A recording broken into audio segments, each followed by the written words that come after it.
Badlands. Explain those Badlands. That's a hell of a name.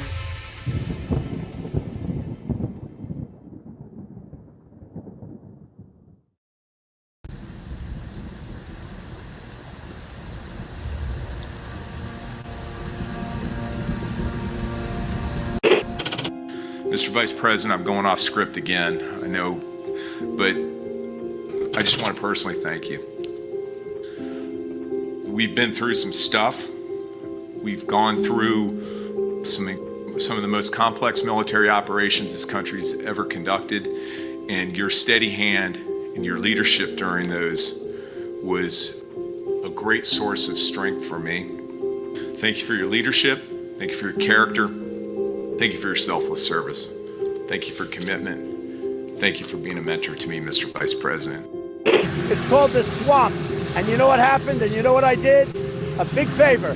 I caught the swamp. I caught them all. Let's see what happens. Nobody else could have done that but me. I caught all of this corruption that was going on, and nobody else could have done it. Did I get that one right?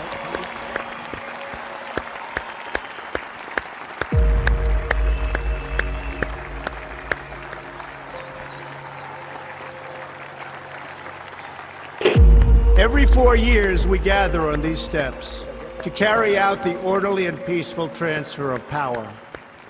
Today's ceremony, however, has very special meaning, because today we are not merely transferring power from one administration to another, but we are transferring power from Washington, D.C., and giving it back to you, the people. For too long, a small group in our nation's capital has reaped the rewards of government, while the people have borne the cost. Washington flourished, but the people did not share in its wealth. This American carnage stops right here and stops right now. The forgotten men and women of our country will be forgotten no longer. From this day forward, a new vision will govern our land. From this day forward, it's going to be only America first. This is a president of the United States who is a danger to the republic. America first. He knows he's an illegitimate president. The oath of office I take today is an oath of allegiance to all Americans. The great Trump recovery. America will never be a socialist country. I will fight for you with every breath in my body. Russia, Russian, pro-Russian, Russian, Russia, Russian, Russian, Russian, the Russians. Russian. Russia. And I will never, ever let you down. A dangerous virus is spreading rapidly in China, and U.S. officials are very worried that it could come here. This is really the worst attack we've ever had. This is worse than Pearl Harbor. This is worse than the World Trade Center. There's never been an attack like this. The time for empty talk is over. Now arrives the hour of action. What they're doing is using COVID to steal an election. Together, we will make America strong again. You know what it's about? Fraud, fake ballots. We will make America wealthy again. They are trying to steal the election. Now, under the leadership of President Trump, we are fully realizing President Kennedy's prescient view of Special Operations Forces. We will make America proud again. And watch, please, those mail-in ballots. We will make America safe again. And in millions and millions of ballots, their vote is under what they thought they needed. They're dumping more ballots in there, okay? And yes, together, we will make America great again. Thank you. God bless you. If we are right about the fraud, Joe Biden can't be president. Congress, the chair declares the joint session dissolved.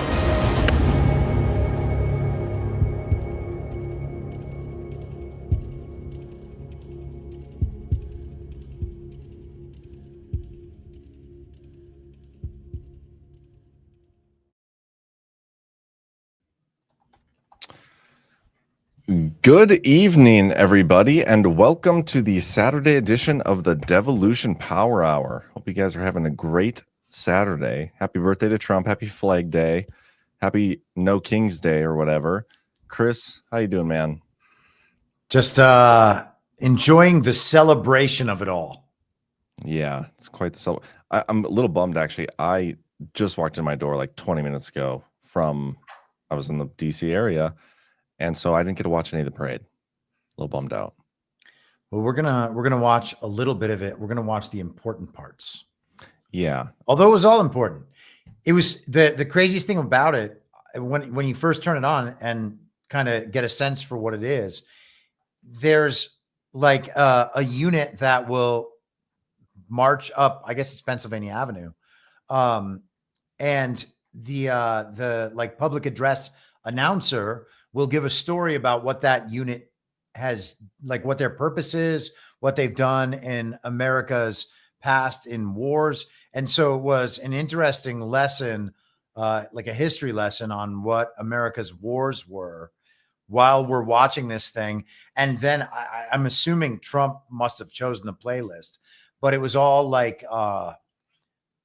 music only renditions of Barracuda and War Pigs and Sweet Child of Mine. Oh my gosh. And like Metallica and stuff. It was kind of crazy. No way. That is kind of crazy. Speaking of Metallica, this is super, super random and totally off topic, but I ran into my cousin at the airport on like the few people flying back to Bismarck. Of course, I'm related to one of them. Of course. And he was telling me that his son is on a scholarship for like this mechanical program, and the scholarship is from Metallica. Like they give scholarships for like 2-year degrees and stuff. It's crazy. I thought it was funny. It is crazy. Yeah. So you just mentioned it, so I found that to be fitting.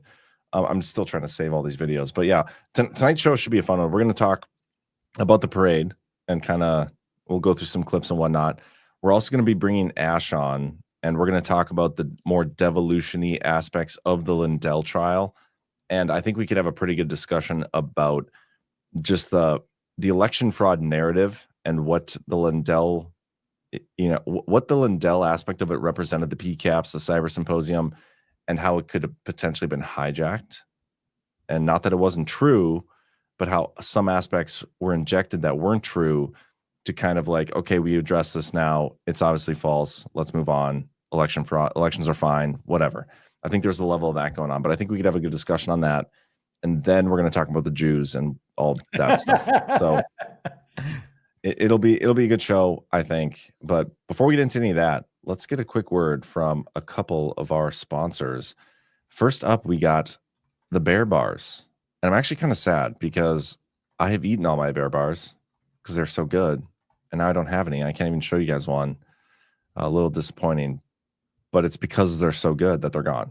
So have we been duped, guys? We're all trying to get healthier, grabbing protein bars that look healthy, but do you actually know what's in those bars? It's mostly junk. One comparison found a fast food burger was healthier than a protein bar. That's why I'm all about these new Bear Bars. So what you thought you were getting in a protein bar with real food, minimal ingredients, and no mystery additives. It's literally just beef protein, tallow, honey, and salt. That's it. All real food.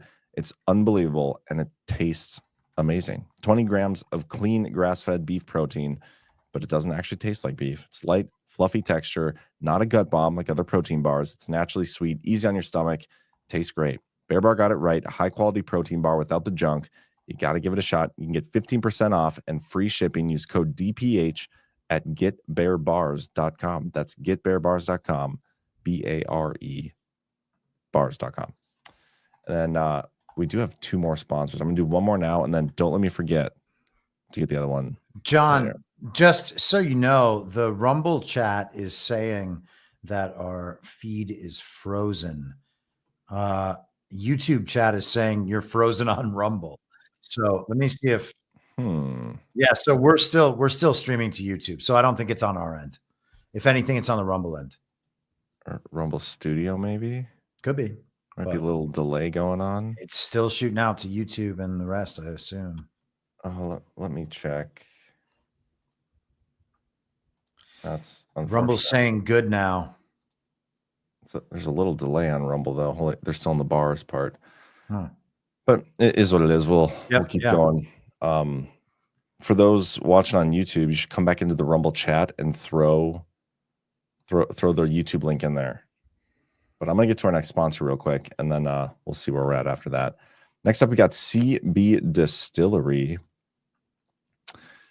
CB Distillery stock-up sale is officially live. You can save up to 40% on everything. So if you're struggling with sleep, dealing with daily stress, or need a relief after a tough workout, you got to give them a shot. They've got natural plant-based solutions for just about everything. This isn't the low-quality stuff you find at a drugstore or gas station. This is premium CBD that people swear by.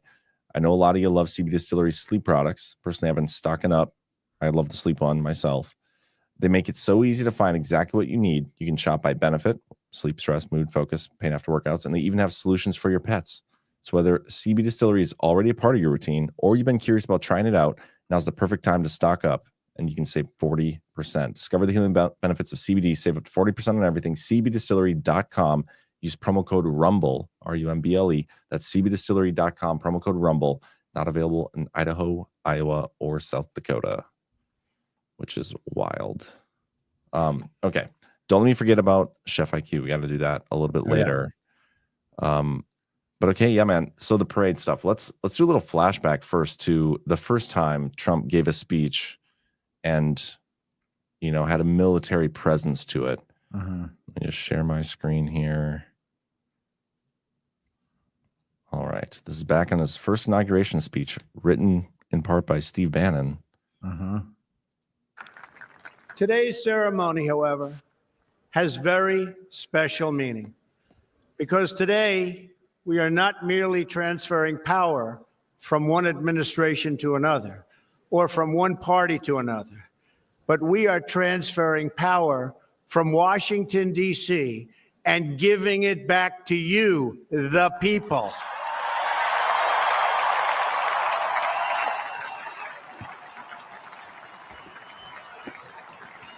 For too long, a small group in our nation's capital has reaped the rewards of government while the people have borne the cost. Washington flourished, but the people did not share in its wealth. You know, when I was looking through this clip, the part that I found interesting was actually that before the military comes down, it's actually Obama. Like he's thanking the previous administrations. I don't know if you ever noticed this. And peaceful transfer of power. And we are grateful to President Obama and First Lady Michelle Obama for their gracious aid throughout this transition. They have been magnificent. Thank you.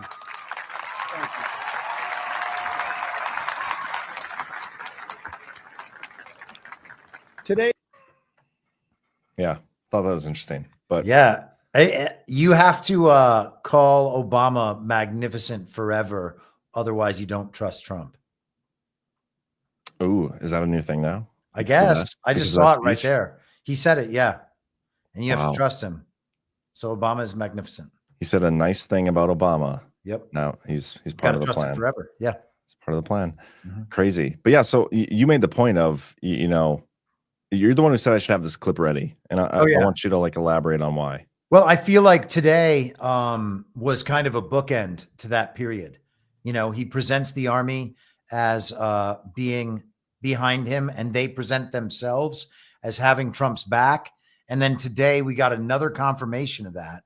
And I don't want to like kind of jump forward in our chronology on the parade, although it's fine if we do, I guess. But when he gave the oath to these couple units of soldiers, it just seemed like they were, you know, and part of the oath is declaring your allegiance to following the orders of the president as commander in chief, and then the chain of command and all of that.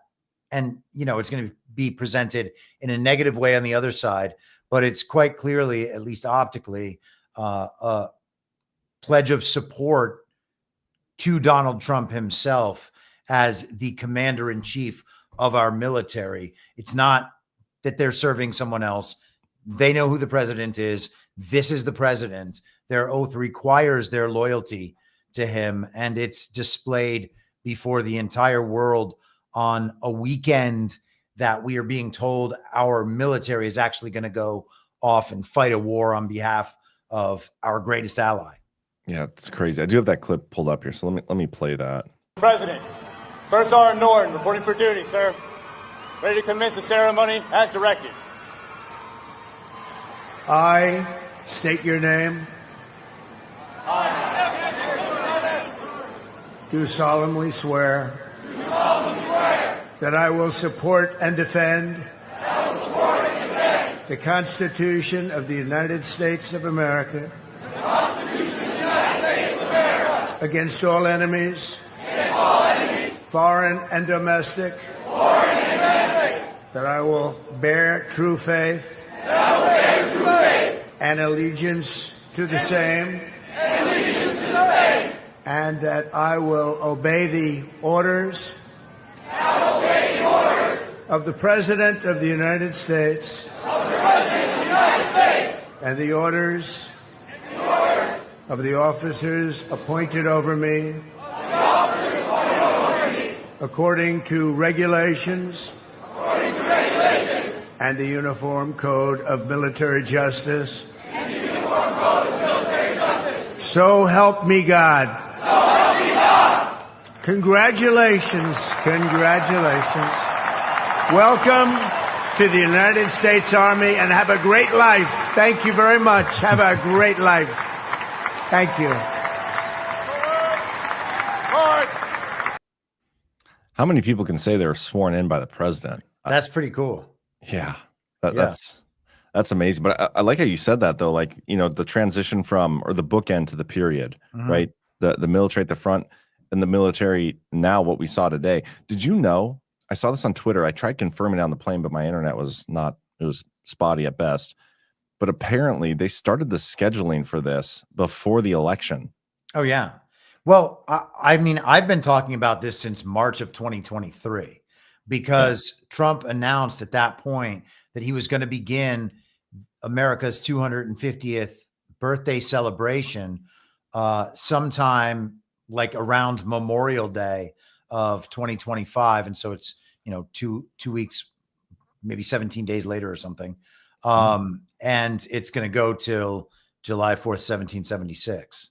Yeah. Well, I just think it's funny because it takes away that narrative that this was for Trump's birthday, you know, because they keep running with that. But hey, if this was on the books, on the schedule that far in advance, it's kind of hard to say that. Well, it also is in some sense very much the birthday of our nation. I mean, we give that to July 4th, 1776, but the Continental Army coming together on June 14th, 1775 is really the like real world based event that says to them, like, we are prepared to fight for this. And here's what we've got. Yeah. Another thing, I was hoping you watched the full clip or the full, parade. Did you see anything about the War of 1812? Because when I was in Baltimore, we actually went to Fort McHenry, and I was like reading up about some of the stuff. It's like, holy cow, I don't know enough about this war. And this is a much more significant piece of history than we talk about. They actually call it the Forgotten War. And it was us against Britain again. And I'm just curious if they had any period in the parade with the War of 1812. If they did, I missed it. I started about 15 minutes late, and so I didn't hear it. They were doing Army stuff specifically. And yeah, I don't know. I don't know what like military machinery or which units would have been presented for that time period, or if that was a factor. I'm not enough of a 1812 scholar to know that. But no, I didn't see it. Okay. Well, you're forgiven. Thanks. Let me play. I'm going to play. I think this is the first clip you had sent. Of Daniel Boone and Abraham Lincoln in their ranks. After the 9/11 terrorist attacks, Rangers were called upon to lead the way in the global war on terrorism. As part of the U.S. Army Special Operations Command. This might not be the first in order. I mean, it's fine. This is still early on in the event. At the 75th Ranger. Are you going to say something? So I was just going to say, so Trump saluting, and as you noticed when he was doing the swearing in and whatnot, that you can especially tell from that back shot of him out over the crowd that he's behind bulletproof shield, as is the rest of the gallery there throughout the entire event, which I think is particularly interesting because if you consider what's right there on that one block of Washington, D.C. on this day, you know, that seems like a hot spot. Like if you were regime actors who wanted to take out the heart of the Trump movement, like this would be the event to go after. But they had like a no-fly zone over Washington, D.C. I guess Reagan International had the flight shut down from 6 to 9:30 or something like that. And as far as we know, things went off without a hitch. Yeah, man. I was literally there yesterday. I'm going to load these pictures up if I can. Just give me a second to do it. I don't know why I didn't have these up there before. Probably because I just got here like a minute ago. But these pictures I took myself. So I was standing in front of that location, like this. I took this picture. Like the White House is right in the background, but you could see all the plexiglass stuff. Took a few different ones. But yeah, security was crazy. Every single building that I could see had a little tent on top where the snipers were. So security was nuts even beforehand. Yeah, they had no drone stuff. They had people walking around like doing security checks, you know, kind of scouting out people that might have been scouting out stuff. It was crazy. But yeah, for the most part, they had like DC kind of shut down. Like it was, we were taking an Uber from the Capitol after we got the Capitol tour, and we we're going to go to the Lincoln Memorial and then walk our way back.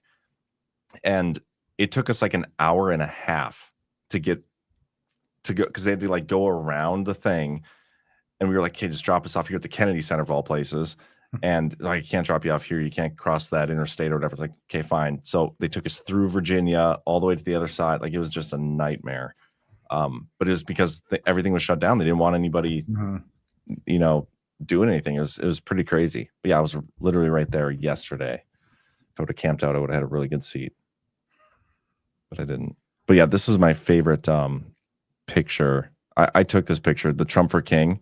It's just so funny. I didn't see a single protester while we were there, but the protests obviously going up everywhere. Everybody freaking out about him being a king.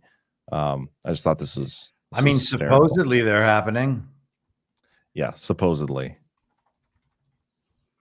Tim Walz canceled his, which that's a whole other crazy story. The Minnesota stuff that went down.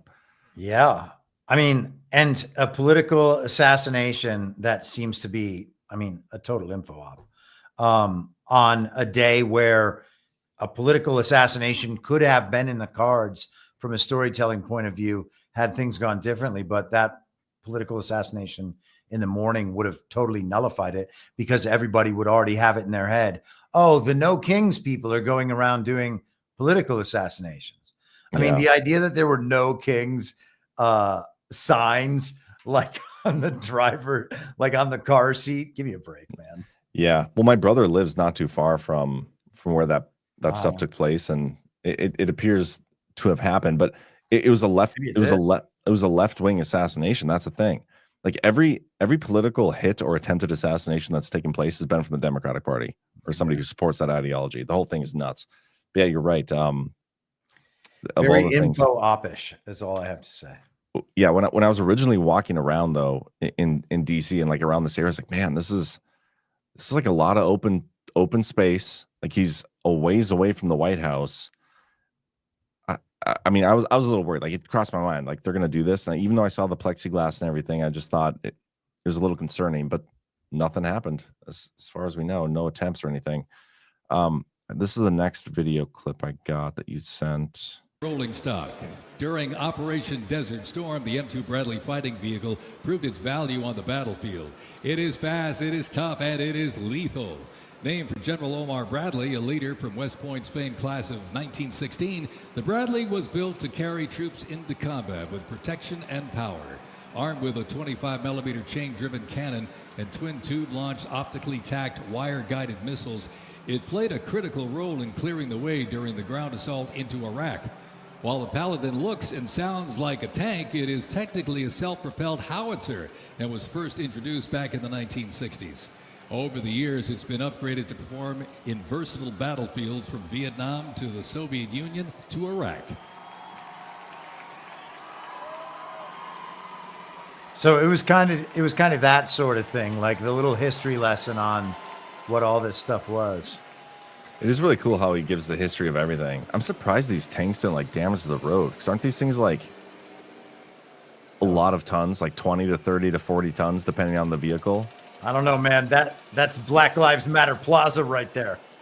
Yeah, It's extra tough. Those roads are indestructible. Oh, it'd be so funny. They should have painted like a gay pride flag on the thing and then have a military tank go around and just destroy it. Apparently, there was some gay pride thing during the national anthem at the Met Stadium. What? I saw a headline. I didn't bother clicking into it. Like that stuff doesn't really interest me very much anymore, but because you mentioned it. Yeah, that's ridiculous. I do have a couple clips. All right, you know what? I'll actually play the images first. There's this one. Really cool. Yeah, I actually have hold on. I grabbed the video of that. Check out the I don't think you've seen this yet.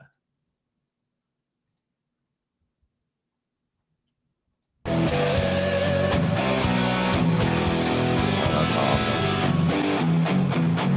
They just realized they're on. That's so cool.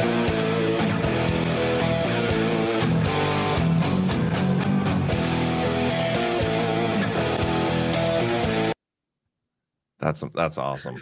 Like one big NFL halftime commercial.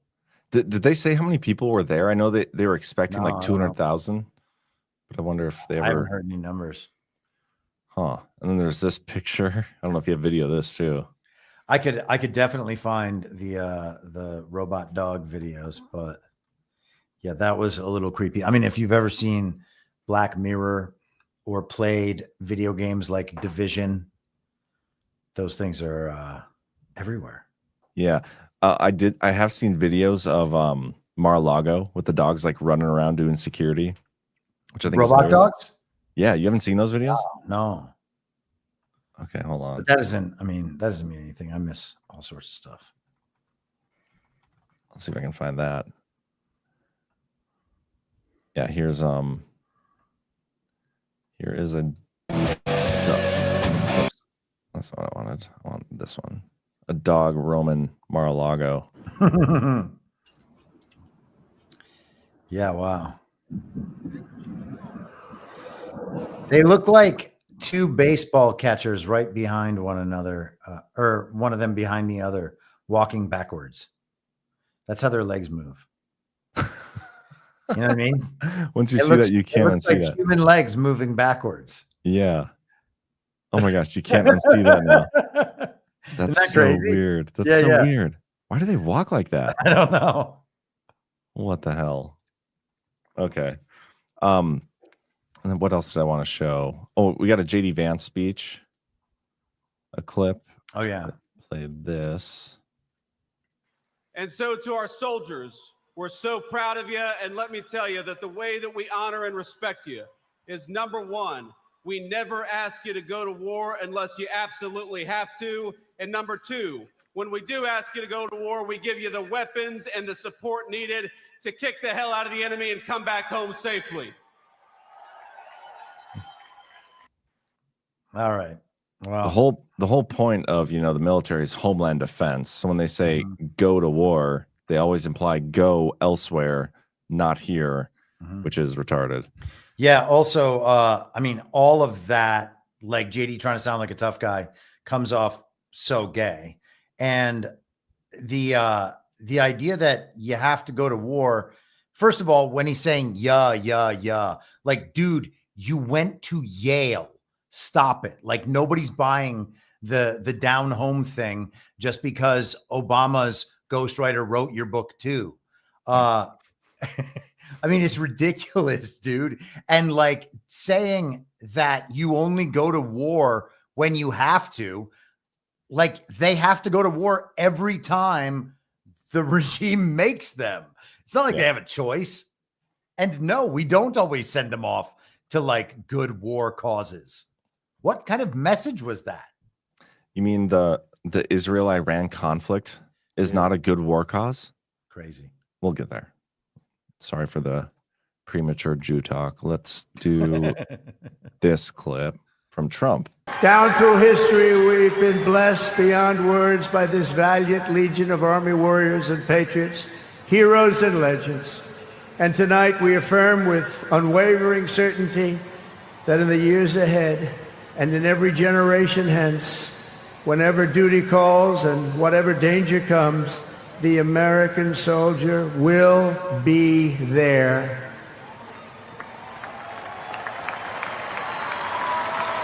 No matter the risk, no matter the obstacles, our warriors will charge into battle. They will plunge into the crucible of fire, and they will seize the crown of victory, because the United States of America will always have the grace of Almighty God and the iron will of the United States Army. Congratulations to everybody. We love our country. We've never done better. Thank you. God bless you. God bless the Army, and God bless America.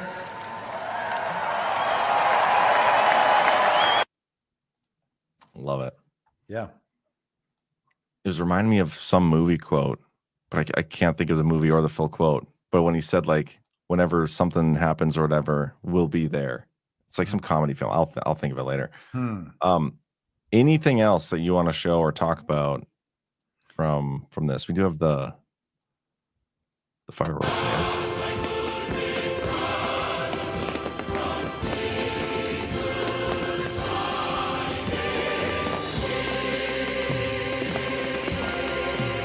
Like, that's beautifully shot.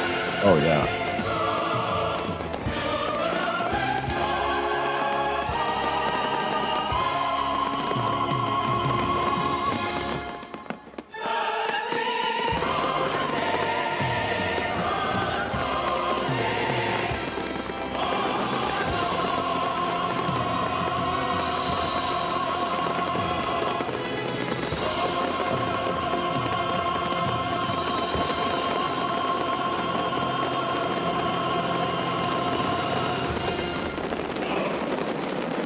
Like, that's just spectacular showmanship. Oh, and amazing.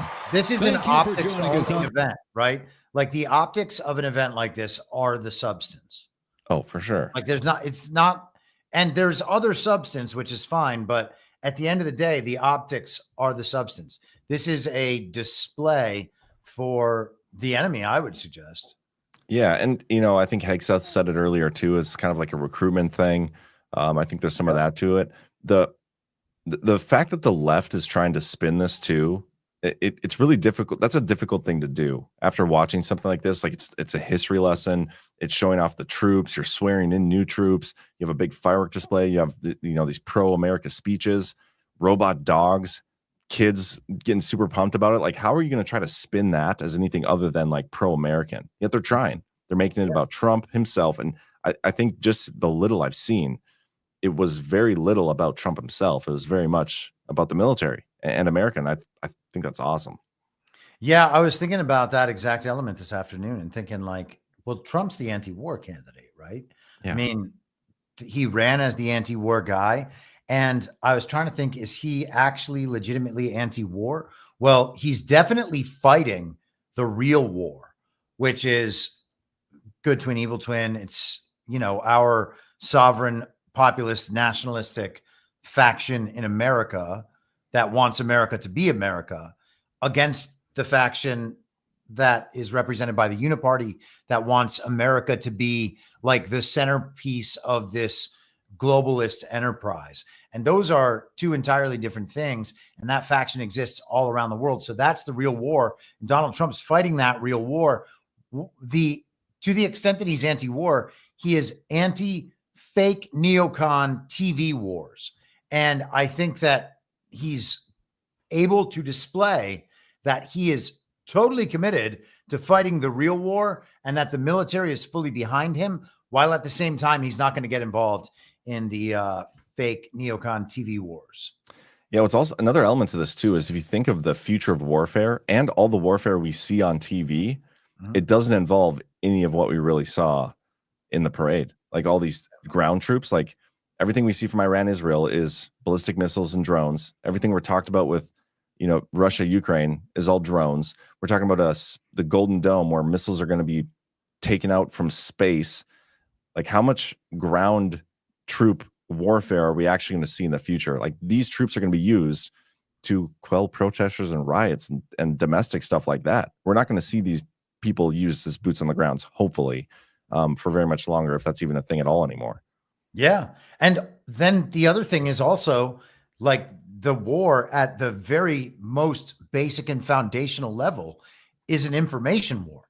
Like it's an information war at the smallest and it's an information war at the biggest. Like even if there's kinetic exchange happening, all of that is just to drive the result of the information war, which is being won or lost. And I would suggest it's being won. And we never have the information war displayed to us and explained to us as such. It's always, hey, look, this is going to lead to a war. Look at this. These countries are bombing each other. You know what might come out of this? A war. It's so stupid. It is very stupid.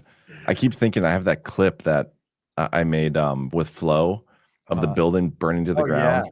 And I'm trying to find like the best time to post it. And there's probably no better time than right now with everything going on. I just don't know what to say with it because I obviously don't want to like, how many people are going to fall for that thing because it looks so damn real. Let me pull that up even. Yeah.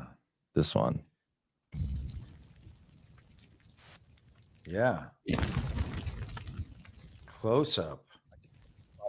But is it Israel or Iran? We're going to have to decide which country. I don't know which one will get more clicks.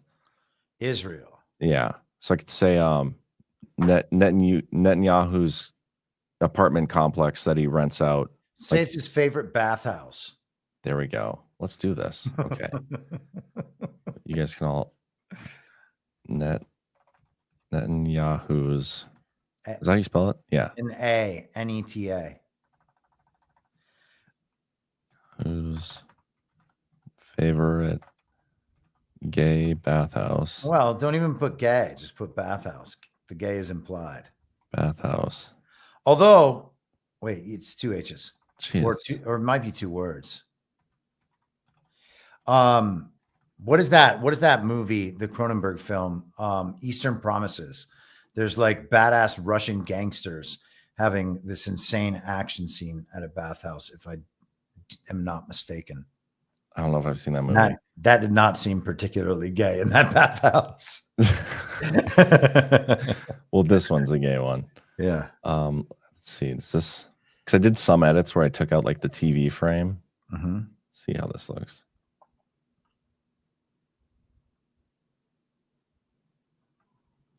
Good enough? I mean, yeah. We'll see if anybody believes it. Man, it would be so great to get that community noted. Oh, it will. It totally will too. Okay, posting. Thanks, everybody. I mean, the war footage that we've been shown, and we can talk about this in a little bit, but yeah, gosh, it's so dumb. So dumb. But yeah, we will get to that after we speak with Ash, who I believe is in the chat. So what I'm going to do here is we're going to get to our third sponsor, and then we're going to bring Ash on, and we'll talk about the Lindell stuff. And so here we go. We got a little Chef IQ. I'm very excited. I've used Chef IQ once, and I know a lot of the other Badlands hosts have as well. They've recorded their videos. Tomorrow I'm going to my parents for Father's Day, so I'm probably going to be bringing this with me, and I'll record a little something because this product is pretty spectacular. The hardest part about cooking or barbecuing meat, steaks, chicken, fish, whatever it is being just like stuck to that hot stove, trying to time it right. You're guessing every grill or whatever is different, constantly checking it, singeing your eyebrows, and then you have to serve it. Sometimes it comes out as jerky. Sometimes it's rare. It's not easy. Those days are gone, and they're gone because of the Chef IQ Sense. And I'm basically ready for the Food Network now. Chef IQ Sense is a brilliantly simple cooking sensor that goes into whatever you're cooking. It's kind of like a meat thermometer, but it's way, way smarter than that. It takes the stress completely out of knowing whether or not your meat will come out good. You just enter whatever you're cooking, you stick the little Chef IQ thing into it, and then the app tells you on your phone when to flip it, when to take it off. It accounts for the, what's it called when you take it off and it still cooks afterwards? I don't even remember what that term is, but it accounts for that too. You just choose exactly what you want. Well done, medium, whatever it is for whoever. Like people can have different, different meat, different how well you want it cooked, and it'll do it all for you. It's continuously monitoring, predicts precisely when it needs to be done. You don't have to worry about the hot oven afterwards or anything. It takes all the difficulty out of your grilling. So you guys got to get one of these. I know it's Father's Day tomorrow, so it probably won't get there in time if you order right now, but I can promise you that every father would appreciate a belated Father's Day gift if this is what it is. Go to chefiq.com, and if you use promo code DPH, you can get 15% off your order. That's chefiq.com, promo code DPH. And they come in different bundles. You can get a 1, 2, 3, or 4. They might even go more than that. And they have other products too. But yeah, got to get one. These things are amazing. Game changer. All right, Ash, I see in the chat, you look ready to go. So we're going to bring you on. Welcome to the show, Queen Ash. Or Thanks King for Ash. having me. Well, in the United States of America, the individual is king. So suck it, lefties. Well, wait a second. No kings does not rule queens out. Yeah. So I saw a protester today, white leftist woman with purple hair holding a sign that said, "No kings, only queens." And on her sign was a black woman with rainbow hair. Oh, wow. I didn't see any black women. I saw one black woman. And once I noticed that there weren't any minorities, I started looking. Anytime I saw pictures of protests, like zooming in and looking, a handful. I saw less than 10 people of color. Yeah. So and I'll tell you what, there were a lot featured in the military display today. Like, and way the more. TV cutaways, they did like Olympic profiles and, the kind of documentary footage with people giving their comments about why they're serving, et cetera. And yeah, it was a lot of women and minorities in those clips. Yeah, way more than we're at the protest. I have to say before we talk about the case, this is my favorite podcast of all the podcasts, not just the Badlands one. And one of the reasons for that is that you guys went through the entire Army display, and I don't think you said power projection once. That's true. Well done. So that's why? Well, just because we don't say power projection? One of the reasons. No, this is a great show. You guys are talking about the stuff that matters. And I went back and read Devolution 3, 7, 13, and the 3 addendum today. And this trial was weird, man. Yeah, I'm excited to go through some of this. There's a lot of interesting things. So first of all, Chris, did you read through her threads as she was doing them? I did, yeah. I saw the thread on Thursday. I think that's it. Because I don't see the Twitter thing. So if no one sends it my way and it doesn't pop up in my feed, then I miss it.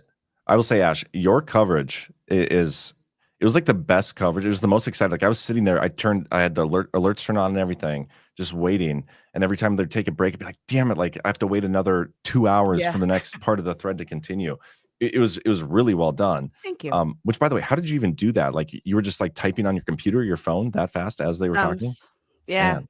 Yeah. So I missed a bunch of stuff because there would be times when I would be finishing writing the answer and he'd already asked the next question and he was into the next answer. And I didn't want to editorialize or guess. And so if that was the case, I skipped that question, but got the gist of most of the testimony. Wow. Yeah. And I really tried to make it just straight what was happening in the court and not my opinions or because I have a lot of opinions, but I tried to leave all of that out. Yeah. Well, I think my favorite testimony or day of testimony would be day 8. It was the Halderman stuff. I think that's where it got like super interesting. Some of the stuff before that was great too. And there was some, Montgomery stuff was a little interesting, but the Halderman stuff was stuck out to me because that was stuff that I've talked about and we've talked about on this show for a long time. The Halderman report, the Antrim County stuff, the machines and the specifics of the machines. And Halderman is a major douchebag. Yeah. By the way. Agreed. Did you read, was that Thursday's Halderman's, Chris? Is that the one you read? No, it was the Dennis Montgomery thread. Okay. I mean, that's a great one too. But Ash, why don't you tell us, like, give us like a little rundown of starting from the beginning, as brief as you can, like summarize each day. And then we can focus in on like maybe day 8, 7, 8, Montgomery to Halderman. And that's where we can dig in. Because that's where a lot of the devolution stuff like starts kicking off. Yeah, I mean, I think there's some devolution stuff in Mike Lindell's testimony as well, but we can talk about that when we get there. So day 1 was jury selection. I was there for jury selection, and then Tuesday and Wednesday I couldn't be there because my husband was out of town. Got updates from the courtroom and the, kind of high level. If you read the complaint, you can see what Eric Kumer and Matt Crane are going to say. And those were the real key witnesses on days 2 and 3. But day 1 was jury selection. They had 52 jurors in the pool of potential people that could be called. And they, bring up 14 at a time. And then they slowly pare down the pool by asking, a series of questions that are general to more specific. So, there's a lot of general stuff that, would be disqualifying. You're not 18, you're not a citizen, those kinds of things. Then they get into more bias. And then when you get to the end of jury selection, and the judge asks all those questions. When you get to the end, the two parties are able to ask questions of the jurors. I think there might be an election denier on the jury. There's a guy that answered the question about January 6th. I think I believe they thought what they were doing was right. Yeah, some violence happened, but it wasn't an insurrection. I'm paraphrasing his answers, but he made it onto the jury. Wow. That guy. Wow. Yeah. They were very attentive, though. From when I was in the courtroom, the jury was very attentive. There were parts, like some of the experts were pretty boring, and we were all bored, including the jurors. But for the most part, they were pretty tuned in. So I have no reason to think that the jury is anything other than a fair jury of our peers, his peers. Certainly not his peers. I don't know that Mike Lindell has peers. So then day 2 was Eric Kumer. And he told his story. Now, on the Eric Kumer evidence, the Trump posts on Facebook, and this is him to all of his family and friends. If you're even considering voting for Trump, unfriend me. We're not friends anymore. And it was very long and used a lot of colorful language. That was in and presented to the jury. All the stuff about his drug addiction, his, sexual fetishes with his wife, his crashing into the building in Salida and lying to police until he finally admitted that it was him. Can I stop you for one second? I just got to say, this show is for entertainment purposes only. We are just speculating. We are not saying anything that will get us sued by Eric Kumer, the litigious bastard he is. My opinion. I just want to preface everything with that so that anybody who may be watching knows. Yeah, and all that stuff that I mentioned that's out in front of that's not before the jury, that's all things that he confirmed in his, he sat for an interview with Susan Dominus of the New York Times Magazine after he was going through it when everybody thought that, he was on this call and said these things. And he says in that article, he said when he realized, he looked at the messages, he was, kind of in shock, and he realized that the Facebook posts were authentic and he meant every word. That's Eric Kumer and Susan Dominus saying that, not us. So I think they're an accurate reflection of who he is as a human, and he has confirmed that they are real. So that is the Wojak known as Kumer. Oh my gosh! Just saying. That's amazing. There's just internet words, internet memes. People out there can figure out what the word means on their own and why his one arm is so big. Yeah. Yeah, if you're searching Twitter for Eric Kumer, you really need to say Eric in the search term. You can figure it out real quick if you don't. I feel like we would have been better off waiting for Ash to leave before I did that. It's all good. Shouldn't have brought it up so soon. A little premature on my part, huh? Sorry. So the third day was Matt Crane. Matt Crane is the Colorado County Clerk and Recorder Association executive director. He was a clerk at one point. His wife I think she's retired out of there now, but she worked for Dominion Voting Systems and Smartmatic and is, vested in the company. He was also, his face was on the poster of Global Mobile Voting. He is the subject, but the top point of escalation in the state of Colorado for all things elections. He's the expert on our, very, very centralized and complicated election system here. I have open records requests of clerks, me sending open records requests to clerks and them sending my open records requests to Matt Crane. and saying, should we fill this? Like he's the point of escalation for all things elections. And he testified. I heard, and I wasn't there, but I heard that he went on and on during direct examination about how risk limiting audits make our elections super secure. And that's why nobody should have been worried about 2020, but he didn't realize that only 4 states used risk limiting audits at the 2020 election. So, that was what they were seeing. Okay. So then the next day, and let me pull this up. And just if people aren't on Twitter, my threads are also on Truth. They're my pinned tweet on Truth Social. And I've done the roll up thing so they read as a PDF. Perfect. But I'm going to pull up just to hit on a couple points. So day 4 was when I was back in. And that was the testimony of Joe Olman. We talked about that a little bit on the Daily Herald.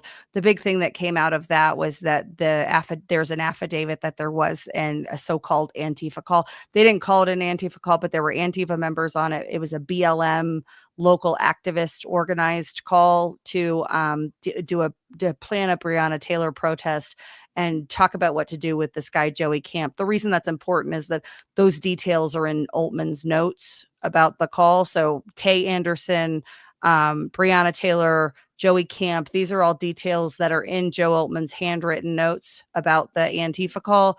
So it gives it's the most validating for his story that we've ever had. There's never been any evidence that call existed other than Joe's, testimony about it. But that's a little concerning. Yeah. Well, that claim is the central claim of the entire case. That and all of Eric Kumer's cases. And there's more. There's Kumer versus Trump, which is in Denver District Court. The Kumer versus Olman is in Denver District Court. Kumer versus Byrne is in federal court, supposed to go to trial in August. I messaged Patrick Byrne and asked him if it was really going to happen. He hasn't responded to me though. And he has responded to me in the past, like we've talked in the past, but he hasn't responded to me on that. If that happens, it's in Colorado Federal District Court, and I will be back for that for sure. Oh my gosh, he sued everybody. Yeah, but he sued everybody about this central claim that he was on a call and he said Trump's not going to win the election. I made fucking sure of it.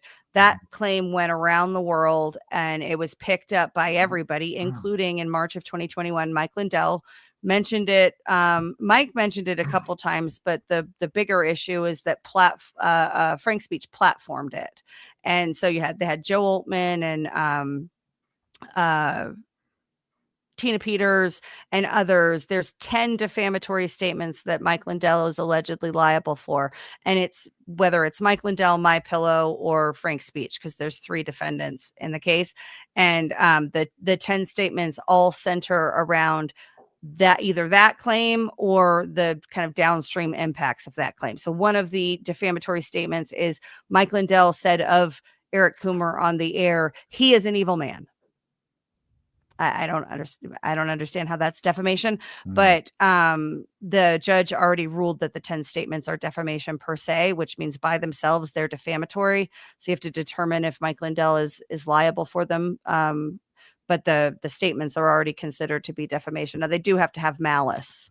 But yeah, so the Joe Olman was the testimony. It was 2 days. He carried over into the next day, and it was kind of a circus. To be honest, the judge was, they got heated at times in their back and forth. The judge had to repeatedly rebuke, and this was true of a few of the witnesses, including Halderman had to be stopped from speaking a couple of times. But a lot of sidebars, a lot of sidebars. Yeah, it seemed like a lot of sidebars. Well, yeah. So you can't in a jury trial, you don't do speaking objections in open court because you don't want to give the jury more information than they're getting, and so you object and then you go up to a sidebar. There's a couple of times where they started to do speaking objections and she stopped them, but that's a big part of the reason was every objection pretty much. Like you could say objection, hearsay, and she could say sustained, and that's fine. But if they're going to make arguments about why it is or isn't, they have to do it at sidebar. Gotcha. That's interesting. Okay.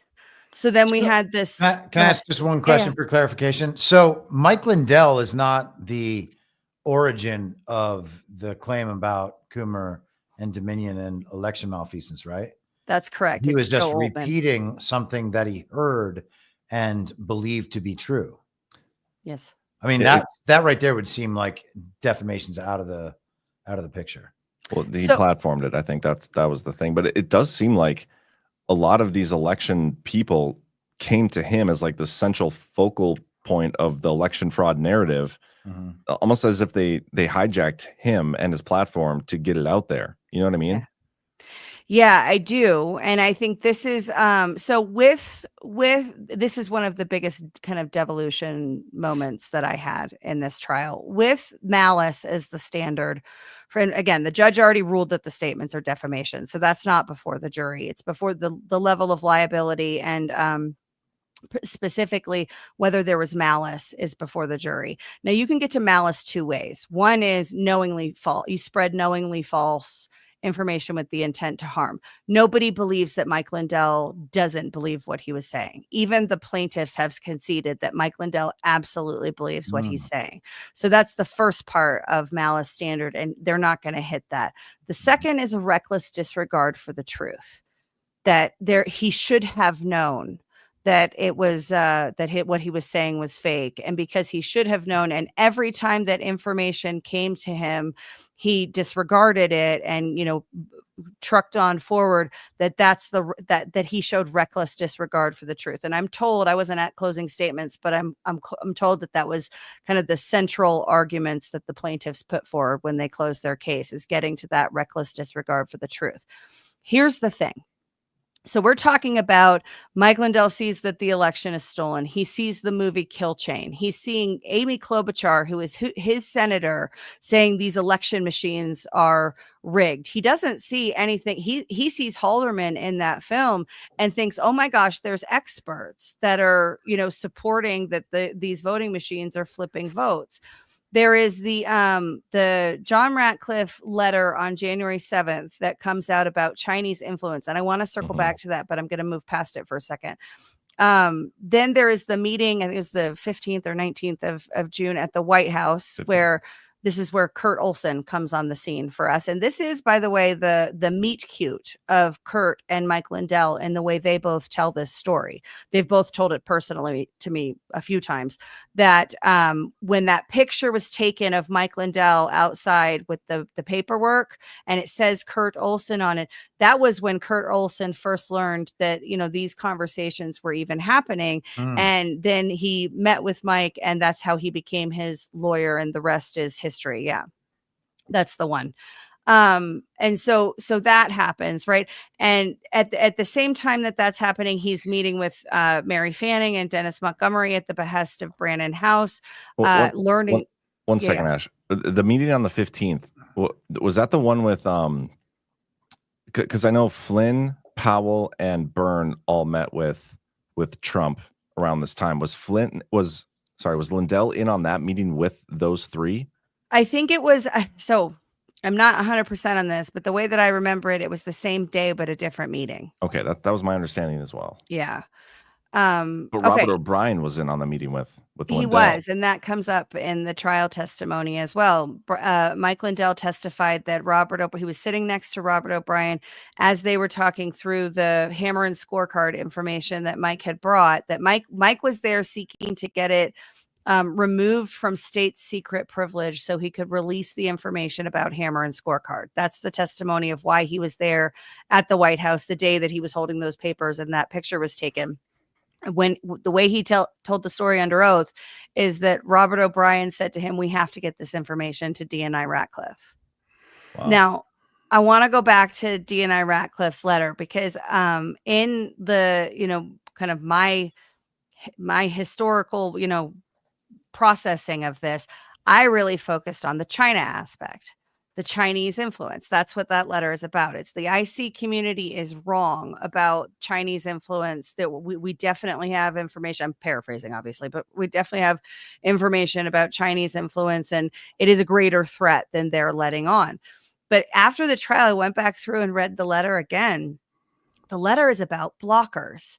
And that's what came up in Mike's trial repeatedly, and what his defense is against reckless disregard. Part of his defense against reckless disregard is that, well, the reason that I didn't listen to, the Obama era people coming at me with alternate facts is because every time I tried to bring this information forward, I was blocked.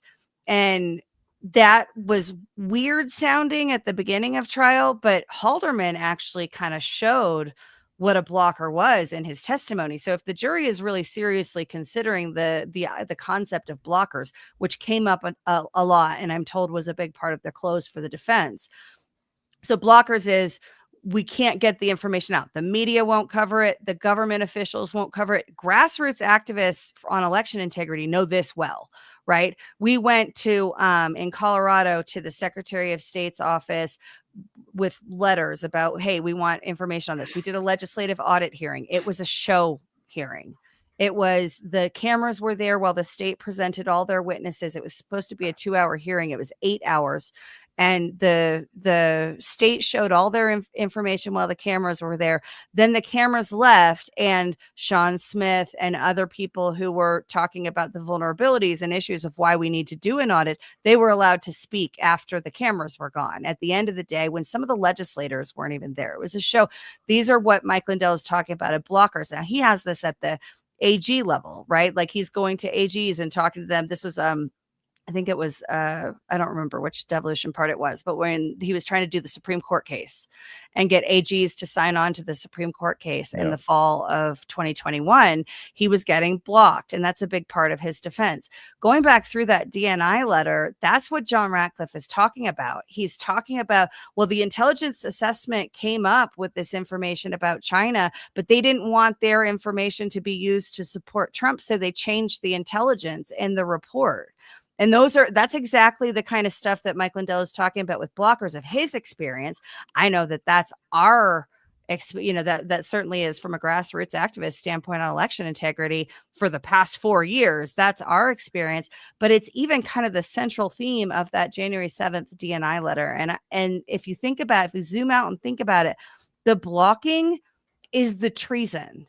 Like, stealing the election is treason, but the cover up is worse than the crime. So stealing the election and then using all levers of power in government, especially in the intelligence community, to block that disclosure, the blocking is really important. And the blocking was a central feature of this trial.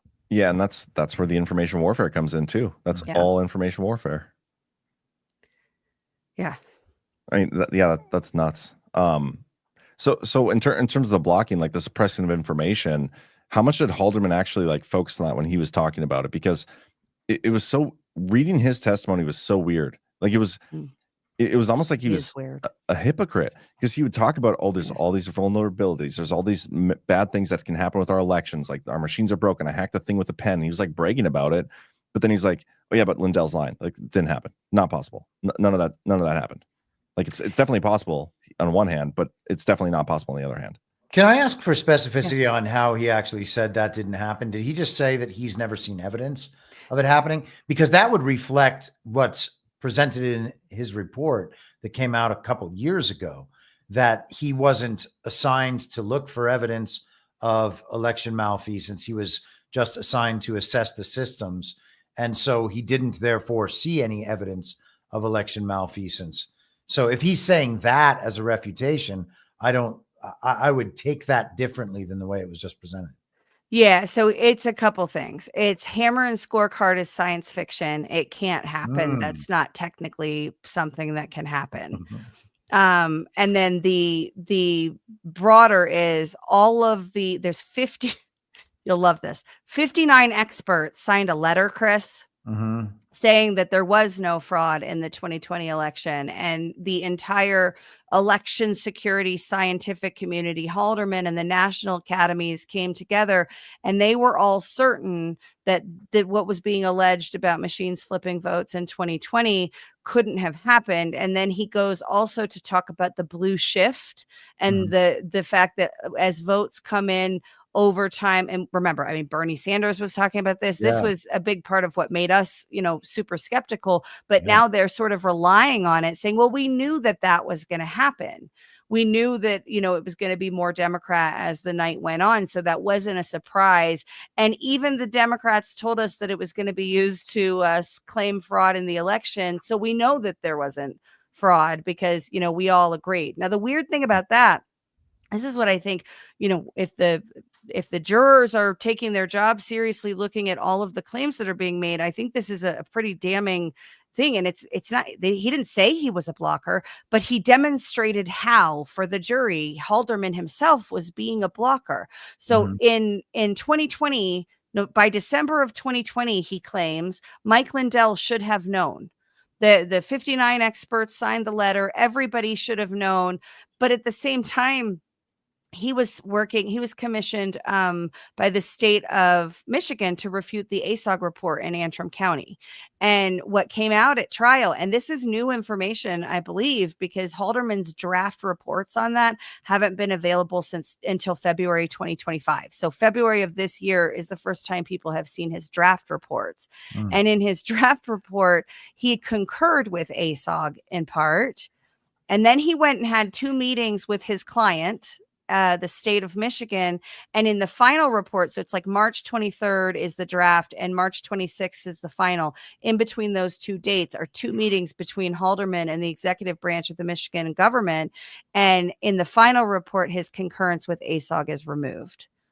And he testified at trial, I reworded it. It wasn't material changes, but I didn't want it to be used by conspiracy theorists to suggest that what they were saying was true. Do you have an access to the Halderman draft report? Do you know where that is? No, it's not in evidence. He was just asked about it. Oh, but I thought you said it was put out. I think it's in the DePerno case in Michigan. Okay. And it was, that was just produced as, I think it was resisted for a while. And then it was just finally produced in February of 2025. That was what the attorney said. And Halderman responded, well, I don't know when they got it. Yeah, I'd be curious to read the actual difference, like the part that he concurred with. But in terms of the hammer and scorecard and Montgomery, because I think this is an important claim, because that piece, that did go wild. Like a lot of people think the hammer and scorecard thing is legitimate. Montgomery claims it's legitimate. He sold it to the CIA. He knows how it works. He said that they used it in every state. Like there was an interesting exchange about that with Halderman. And this part here, what is Dr. Frank again? What does he do? Dr. Frank did the analysis of the F curves, that led to the F curves. So it's the votes coming in over time and the something order polynomial. I don't know. It's math. I don't do math. Okay. So it's F curves. He had nothing to do with the PCAPs, because I did think there was a funny part where he was talking about, oh, Dr. Frank, he's just a math teacher or something. And later on, he's talking about, well, anybody can recognize a PCAP. Like it doesn't take a rocket scientist to do that. I thought that was interesting. I didn't know Frank was one of those guys, but yeah, let's maybe talk about Montgomery for a minute, because that is a huge part of the election fraud narrative that we talk about. Is it kind of stems from Montgomery, and I think we should discuss that. And then I kind of want to get into what I think potentially could have happened here based on the testimony, and how there might have been a little hijacking of the election fraud narrative to dispute the false aspects of it, to make it seem like election fraud is impossible in this way, even though I totally believe it is. You know what I mean? So do you want to talk about Halderman a little bit? I mean, Montgomery. Yeah. So I took some flack for this because I was saying, I think you asked me last night on Liberty Den if what I thought of his testimony. And I said that I didn't find his testimony to be credible.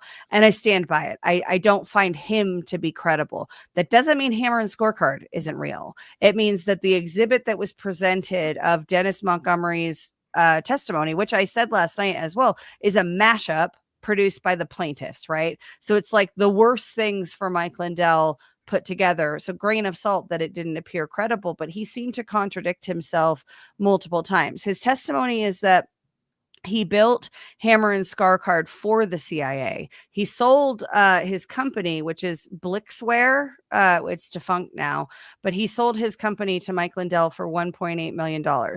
He either traded his company for $1.8 million, or at least an interest in it, or he traded his house for the thing. He told 3 different answers of how he and Mike Lindell exchanged value on the sale of his company. Christian, I thought that Mike Lindell's form of payment to him was this $1.8 million house. Yeah, and that was one of the testimonies. So one of the things he said was that Mike Lindell, the first thing he said was that he traded the interest in the company for the house. And then the next thing he said was that he gave him $1.8 million, but it was for the house, but Dennis Montgomery actually bought the house. So it was like more of a cash payment for the company. The third one was that he originally took the money as a loan. So all 3 of those were in his testimony mashup. Now his testimony mashup was maybe 20 minutes, and it was from 2 days of deposition. So it was chopped up, smushed together, meant to make the entire thing look crazy. It succeeded at making him not appear to be credible. And that's what I was attempting to say last night. So I wonder, and you're saying that the plaintiff's side is the one that would have done the mashup of this coverage for Montgomery? Okay, so that's interesting. Why and the defense could have brought their own mashup to rebut it, but they didn't. I wonder why they didn't do that, or why they would even allow a mashup and not just like the full context of the entire deposition. Well, I think it's the public versus behind the scenes distinction, Yeah. The court's going to see the whole thing, right? The jury's going to see the whole thing, whether or not it's presented in public trial. They should have access to the full unedited Dennis Montgomery testimony, right? If they choose to have it. I don't think so. Really? Yeah, the testimony that is admitted is the deposition excerpts, and the entire deposition was not admitted as an exhibit. And so there's before the trial and even a little bit during the trial objections and motions about what excerpts are allowed in, and you go back and forth and you come to some agreement. And if there's stuff that you can't agree on, then that's what's dealt with at trial, and the objections are handled at trial.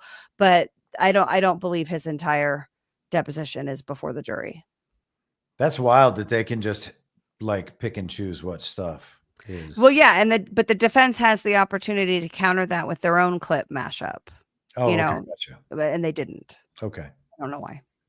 It might not have been helpful to their case, right? The case is about defamation, what Mike knew when he knew it, and maybe the deposition wasn't helpful to that end. I want to read this clip here, or this part.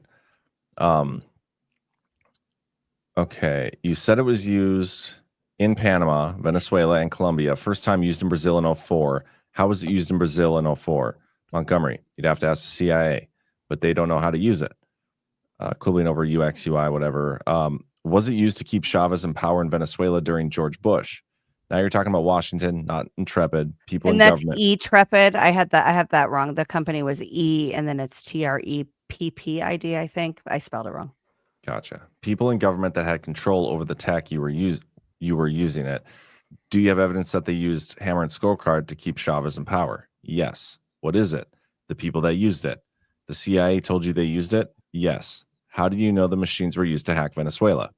I watched it happen. Were you hacking it? No. Who hacked it? Employees of the U.S. government. How many instances of hammer and scorecard would be needed to hack a U.S. elections in all 50 states? 40 or 50 describes tech limitations.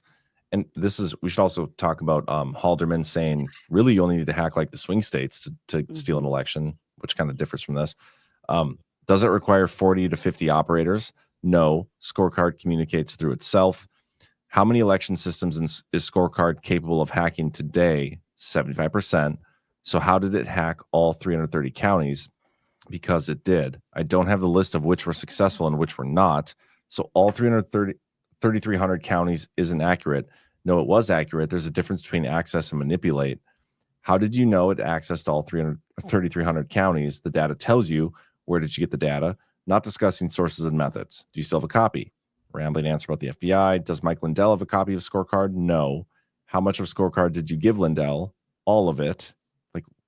But he doesn't have a complete copy. No, I don't recall exactly what I gave Conan and Jeff. So Mike doesn't have a complete copy. Mike doesn't have anything. It's the people he assigned, Hayes and O'Donnell. So Hayes has a copy of software that can rig all the elections. I don't think so because they took his phone. Who rigged the election? Doesn't really answer, dance around U.S. government. So it wasn't Dominion voting systems. No. So Dominion employees would have no idea. You'd think they'd have a software alert, but probably not. What evidence do you have that Dominion rigged the election? My testimony is what scorecard was involved. Is that scorecard was involved? Did you tell Lindell that Dominion rigged the election? I told him that whoever was controlling scorecard hacked the election.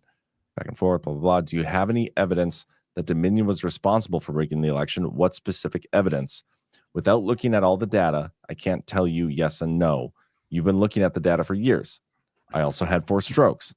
But in your years of looking at the data, you didn't find any evidence. I can't say that. Did you ever tell Lindell that Dominion was responsible for rigging the election? I might have. Like what? Yeah. I mean, that's all totally natural answering, though. Yeah. Like, I don't think that any of that is, and Ash, you watched it, so you have a better impression. But when I read that, none of that sounds like someone inauthentically representing themselves. Like, all of those are possibly true answers. But we have to assume that he actually has the evidence and did what he, but like at no point just have that he we saw the evidence. I mean, I've seen evidence of plenty of things that I can't then present to you, right? I've watched things take place. I know those things took place. I can give my testimony that those things took place. But if you want me to show you that they took place, I can't do that.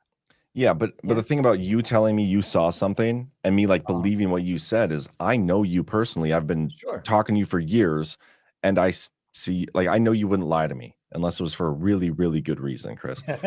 I don't know that Dennis Montgomery isn't full of shit. Like, how do we know he's an operator for the other side? And that could totally be possible. But also the reason that everybody thinks Dennis Montgomery is some kind of bad guy is that, like, the New York Times wrote about legal filings. Yeah. Yeah. That's fair. I mean, but also there's nothing in there. Like, you can be a gambler, a former gambler, or whatever it is. You can have gambling debts. You can be an alcoholic or a drug addict. All of those things can be true in your past, and you can still be telling the truth. Yeah. And you can still be an expert at a lot of things. Or you could be there. Like, there's 2 of those types of people in the story, and that's Eric Kumer and Dennis Montgomery, right? Well, there's actually 3 because Lindell and Mike Lindell has the same backstory as well. That's true. It's true. Yeah. Which only makes it sound more constructed, by the way. Yep. So I think it's like just because Dennis Montgomery didn't seem credible to me doesn't mean that Hammer and Scorecard isn't real. And I have no problem believing that Hammer and Scorecard is real. It's technically possible, I believe. Certainly to penetrate Dell computers and leave no footprint is possible. The Dominion software has been described by Eric Kumer as Swiss cheese and full of holes, right? The absolute fuck up in installation and configuration and the security posture being inadequate. Halderman testifies about the level of vulnerabilities. They all say, but there's no evidence that they've been exploited, but they also don't look. And so it's that the regime narrative about elections is not credible to me. If I was able to see the PCAP data or the Hammer and Scorecard information, it wouldn't mean anything to me because I'm not that kind of expert person, and so I have to rely upon experts. But the premise of it is not hard for me to believe at all, that we have a tool that was built by the CIA to rig elections in other countries, and now they're using it on us. It makes sense. I mean, are we meant to believe that the regime did everything that they could to stop Trump, but they wouldn't cross that line? Right? Like those kinds of things just don't make sense to me. It's not hard for me to believe that it exists. The problems I had were, so you read some of them there. He's talking about watching it happen. Were you there, or were you watching a remote feed of it? If you're watching a remote feed of it, how many people have access to that? Well, you say it's only you, but then the CIA has access to it. You say you're the only one that knows how to use it. The way that I read that from his testimony, I watched it happen. I wasn't doing it, but you're the only one who knows how to use it, is the difference between, configuration and user interface. Dennis Montgomery's the only person, the way I read it, generous reading, is he's the only person that knows how to do the configuration to set it up to target and do the thing. But actually executing and running the program to do the thing is a user interface that, the CIA could use or something. That was kind of what I think he was, a distinction that I think he was trying to draw, but it wasn't super clear. I think his testimony largely confused the jury. If you're confused, it's like me in math, right? Like, I'm just going to wave it off and be like, well, I guess I don't really need to think about that. Can I know? Go ahead, John. Well, do we know when Hammer and Scorecard, like that topic first got like entered into the zeitgeist? Was it 2020 or before? Way before 2016. Yeah. Or was okay. Like when in terms of the 2020 election, like when did we first start hearing about Dennis Montgomery? Absolute Proof, I believe.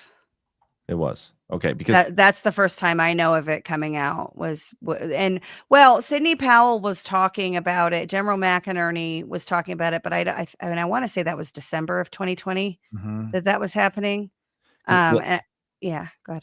Let me. This is my thoughts about what I think now happened with Mike Lindell and this trial, right? Like they come out with this movie Kill Chain, and you can go back decades even and talk and see like videos of senators saying like, we need to do something about the machines and we can't trust it. Even leftists, like there's all sorts of people talking about the concerns and the vulnerabilities with machines. Okay. Kill Chain comes out, I think it was like March of 2020 or something. And then the election actually happens in 2020 and they stole it, right? Like there's fraud everywhere. And I think they used the machines to do it as well.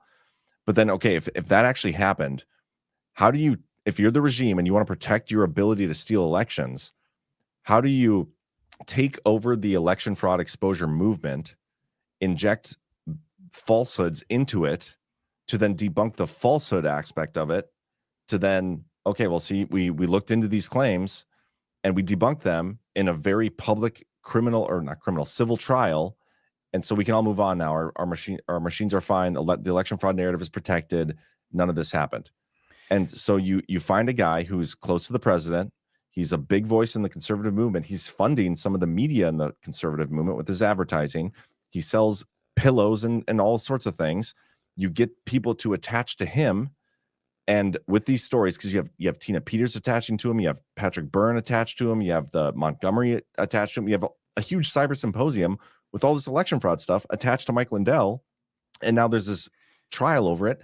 And it's based on how this goes, like it could potentially be debunked in the public realm. Like if he loses this trial and this defamation goes through, a lot of people are going to spin this as, yeah, see, the election fraud stuff, none of that was true. It was all defamation.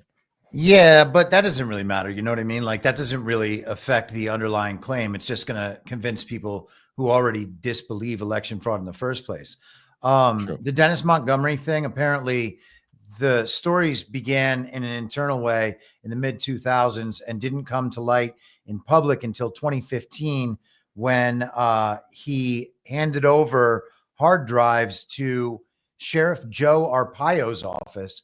And you'll remember back in 2015, that's when the major public media communications op went out to try to destroy Sheriff Arpaio. So connection, I don't know. He came up in the trial. Okay. So Sheriff Arpaio and Ty Clevenger wrote a letter to Mike Lindell or to each other talking about how known con man Dennis Montgomery was attempting to infiltrate Mike Lindell.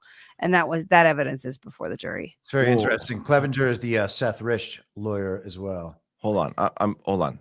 I don't want to skip past that. So Sheriff, I've never heard of this before. Sheriff Arpaio he came forward with election fraud evidence or before or something? Let me get Chat GPT to deliver me some links. Because that's fast. So Dennis Montgomery has given hard drives in the past to a guy who was trying to expose election fraud. And then what happened? Well, I don't know exactly what their back and forth was, but the culmination is Sheriff Arpaio coming to Mike Lindell saying this is a known con man attempting to, or talking to, I think it was them talking to each other about like Mike Lindell. But this is a part of their case for reckless disregard. Like even people in your election denier movement knew that this guy was a con man and that this was fake, and you should have known that. Yeah, the idea that people should know that an unproven claim is actually proven is ridiculous. And that's like one of the basic logical premises for the accusations against Donald Trump about trying to provoke an insurrection when he knew that the election was not stolen because like 59 experts signed a letter and some court cases didn't go his way. So crazy. Yeah, the 59 expert letter thing was hilarious. It's just, it was Hunter Biden laptop all over again. It was the COVID consensus all over. It's scientific consensus. And it is, I just keep going back to that Ratcliffe letter, reading it with kind of different eyes in the context of this case. It's about the cover up. It's about the intelligence community not producing all of the intelligence to the president because they didn't want to help him. And that's freaking treason. So there's that. But Mike, John, I want to go back to what you said about Tina Peters attached to him, Dennis Montgomery attached to him. That's actually really interesting in my view, the timing of those things. So in 2020, the year 2021, in the first quarter of that year, you have Brannon House goes to Mike Lindell, and I always thought they worked together before that. That was kind of their meet cute was Brannon House coming to Mike Lindell saying, you've got to meet with Mary Fanning. She has information about this machine thing like you're talking about. You have to meet with her. They meet, they create absolute proof. Dennis Montgomery and PCAPs enter the chat in the first quarter of 2021. And that, kind of runs through, we get all those other movies and the PCAP is, that's off and running in the same time frame. In the first quarter of 2021, you have Sharona Bishop and Kurt Olson and Dr. Frank introduce Conan Hayes to Tina Peters. And I always thought that Mike was involved in that Conan was working for Mike by that point. And I no inside knowledge, just based on what was out in the public sphere. That was what I thought was happening. And I'll come back around to why I don't think that anymore in just a second. But you have the Mesa County images are born in the same time, the first quarter of 2021, and they go and they take the images, and that story kind of runs through 2021. PCAPs and Mesa images, both of those things come together and converge at the Cyber Symposium. And to your point, John, about, is this intended to just debunk the idea of election fraud so that the real election fraud, we can all move past it and stop talking about it? Both of those things have been used to debunk the idea of election fraud. Here in Colorado, they changed the law and took power away from the counties, put it in the hands of the Secretary of State because of Tina Peters, that she was the reason for the legislation. They used her as an example. When people talk about Polis pardoning her, I'm always like, that's never going to happen because she's their most important scalp. She is the storyline for why election denialism is dangerous, because it will lead to something like a Tina Peters. The PCAPs is a similar type of thing. That's a pretty critical storyline, don't you think? Yeah, like that's a pretty well set up storyline. 100% it is story.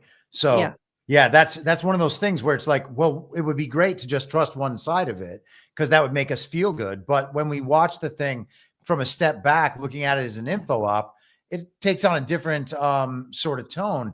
And I would also just add that, like, when there's information that can't be presented to the public, but is absolutely critical foundational information for a claim, and the people making the claim know the information to be true, but can't put it out to the public, everyone who wants to shoot that down can constantly appeal to, well, where's your information? Where's your information? And chip away at credibility over time. And I think we've seen that down a number of avenues over the last few years.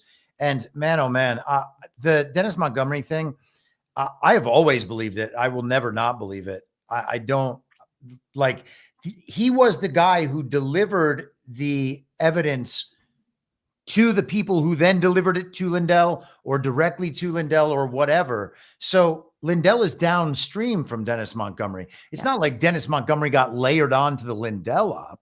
The Lindell got layered on as a like a mouthpiece for the Dennis Montgomery evidence, as far as it seems to me. But what makes you what makes you want to believe that what Lindell or that Montgomery had is legitimate evidence? I'm not saying that the evidence he had. I'm not saying the evidence doesn't exist and that they didn't do this, because I believe totally that this stuff is real and they use it all the time. But what if you're the bad guys? Like, what you would do is inject bad evidence and do it exactly how it played out with a guy like Montgomery, a guy who you can't get eyes on, you can't see the evidence yourself. This is exactly how you would get people off the scent of actual election malfeasance. Like, I wouldn't write it any better than myself. Than what we just saw. But so then the question is that evidence real somewhere? And I don't think that the Kumer side of things, that the election denier side of things has any better case to say that that evidence is false than anyone who hasn't seen the evidence in saying it's true. Theoretically, evidence like that absolutely could exist. Oh, yeah. And understanding how the systems work, that they are vulnerable, that they are wide open to manipulation, that they can't provide a reliable result, like in any case. And we've pretty much got that settled. Well, first off, no one should ever believe in the results of our elections, knowing that that system is involved in any way. Schrodinger's evidence. That's what it is.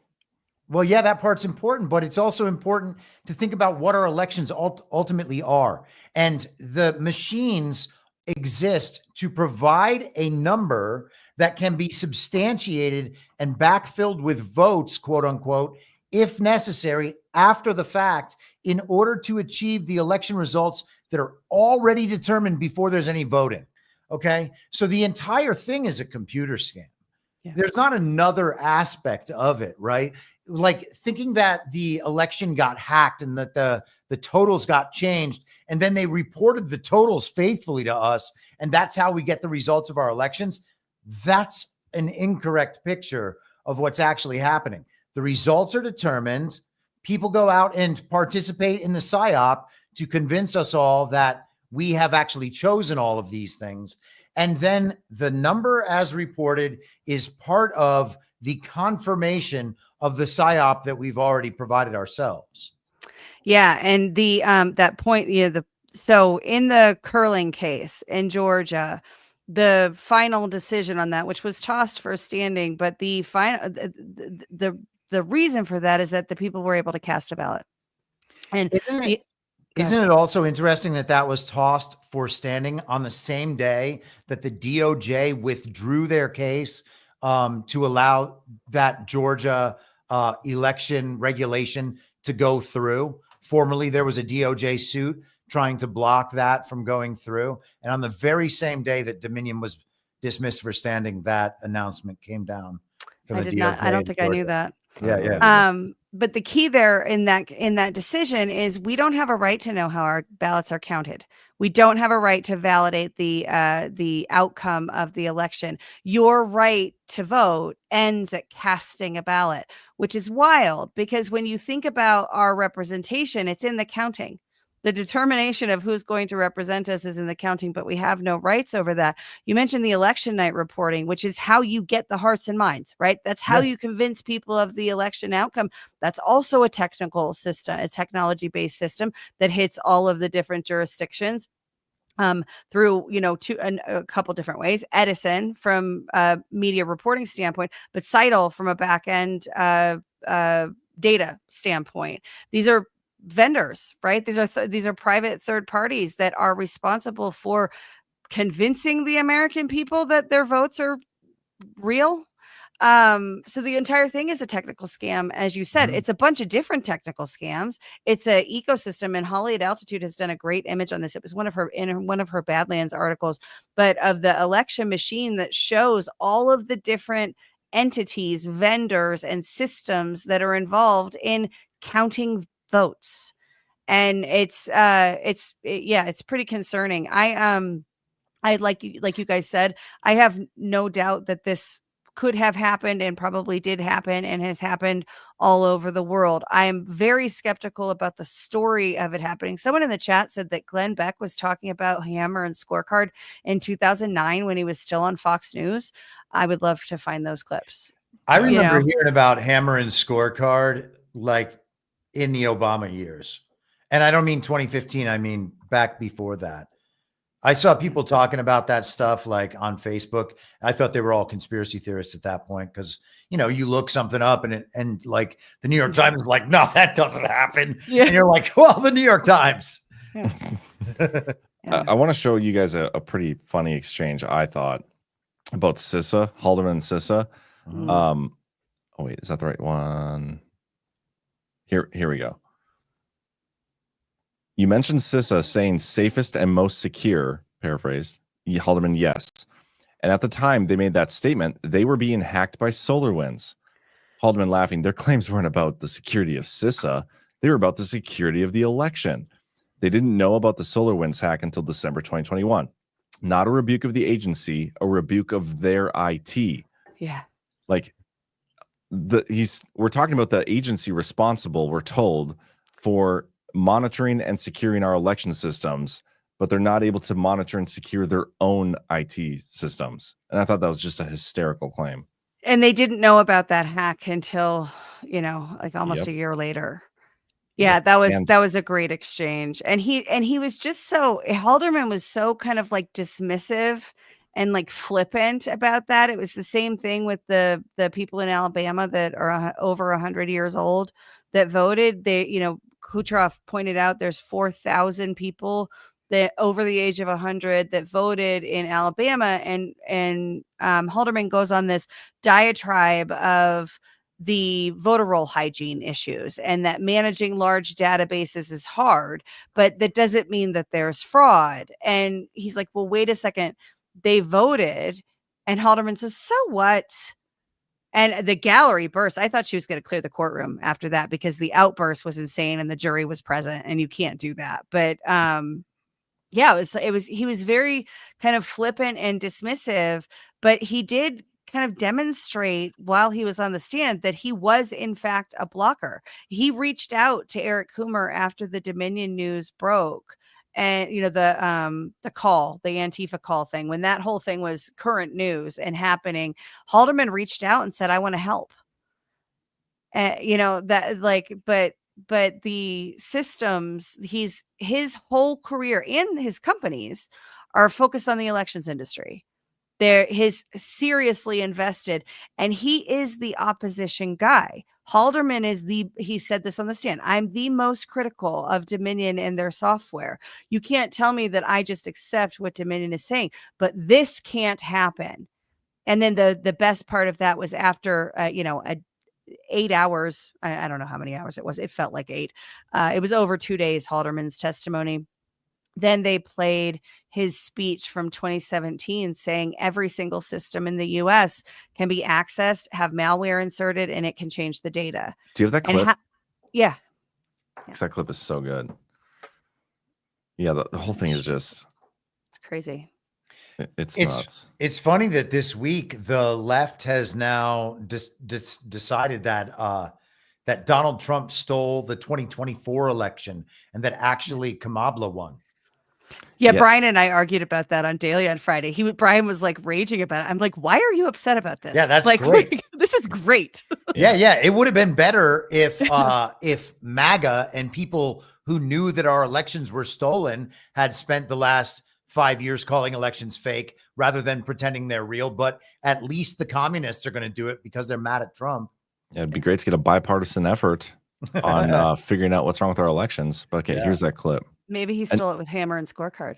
Oh my gosh, that'd be so funny. When was this clip, Ash? 2017 is like a TED style speech. The name of the entity's on the back, but I don't know if it's totally clipped off. This came out originally from Kanakawa, is the one that broke this, and in the trial exhibit they clipped his watermark back on. I added it. They clipped his watermark off. I added it back into the beginning just so people know it came from him. Awesome. Have been analyzed now by researchers looking for security vulnerabilities. In every single case, where a U.S. voting machine has been analyzed by competent security researchers, they have found vulnerabilities that would let someone inject malicious software and change election data. Every single case. End of story. And he says this after the 2016 election, where they wanted to run with the narrative that Russia helped Trump win the election. But now 2020, fast forward to 2020, it's not possible on the scale enough to change the election. That knowledge alone means that our elections are illegitimate. Yep. That knowledge alone. You don't need anything else, which is why it's so weird that we've taken all this time to like focus on all these things and try to get these little changes made at the state level. Like none of that is ever going to work because it cannot defeat the fact that the elections are fake. Okay. They're hoodwinking that we participate in. And until we're able to get past that, we're going to get the hose again and again and again. And do you want to know what his response when asked about that clip was? Why that's no longer his position? What his response was? Lay it on me. It's taken out of context. All of his work leads toward the real answer is we have to check the systems with paper ballot records and risk limiting audits, because when we have risk limiting audits, then we can know that there was not fraud. And by 2020, he had a level of confidence that, apparently it was all fixed and enough jurisdictions were using paper ballots. I think all of them do, except Louisiana is entirely machines, but every other state has some sort of paper record, and risk limiting audits are the real solution. So risk limiting audits, for folks that might not know, are a sample, they say it's a random sample of ballots. Here in Colorado, where we were the first state to ever do risk limiting audits, we're the pioneer of all the communist shit. They roll a 10-sided die to determine which boxes of ballots to grab to audit. And in the 2020 election, when they rolled the 10-sided die, they rolled it off the screen and told us what it said. Bullshit. I shit you not. No, I'm not. Yeah, no, real. They do it on camera. Yeah, they roll the dice on camera. It's such a Potemkin village of anything resembling integrity. They do it on camera, but they roll it off the screen. And don't they then check like a batch of 50 ballots and say, okay, it did these right? Oh gosh, man. It depends. So they select a number of precincts from each county and then a number of ballots within those precincts. And if it's a small county or precinct that comes up, then it's going to be a real small number of ballots. Like I think one of them was 16 ballots that were checked in one of the risk limiting audits, and it varies based on the size of the election event there. That's so funny. I play like board games with my 7 and 5-year-old, and they catch on to me like trying to manipulate the dice, just like, dropping it from a small height just to get the number I want.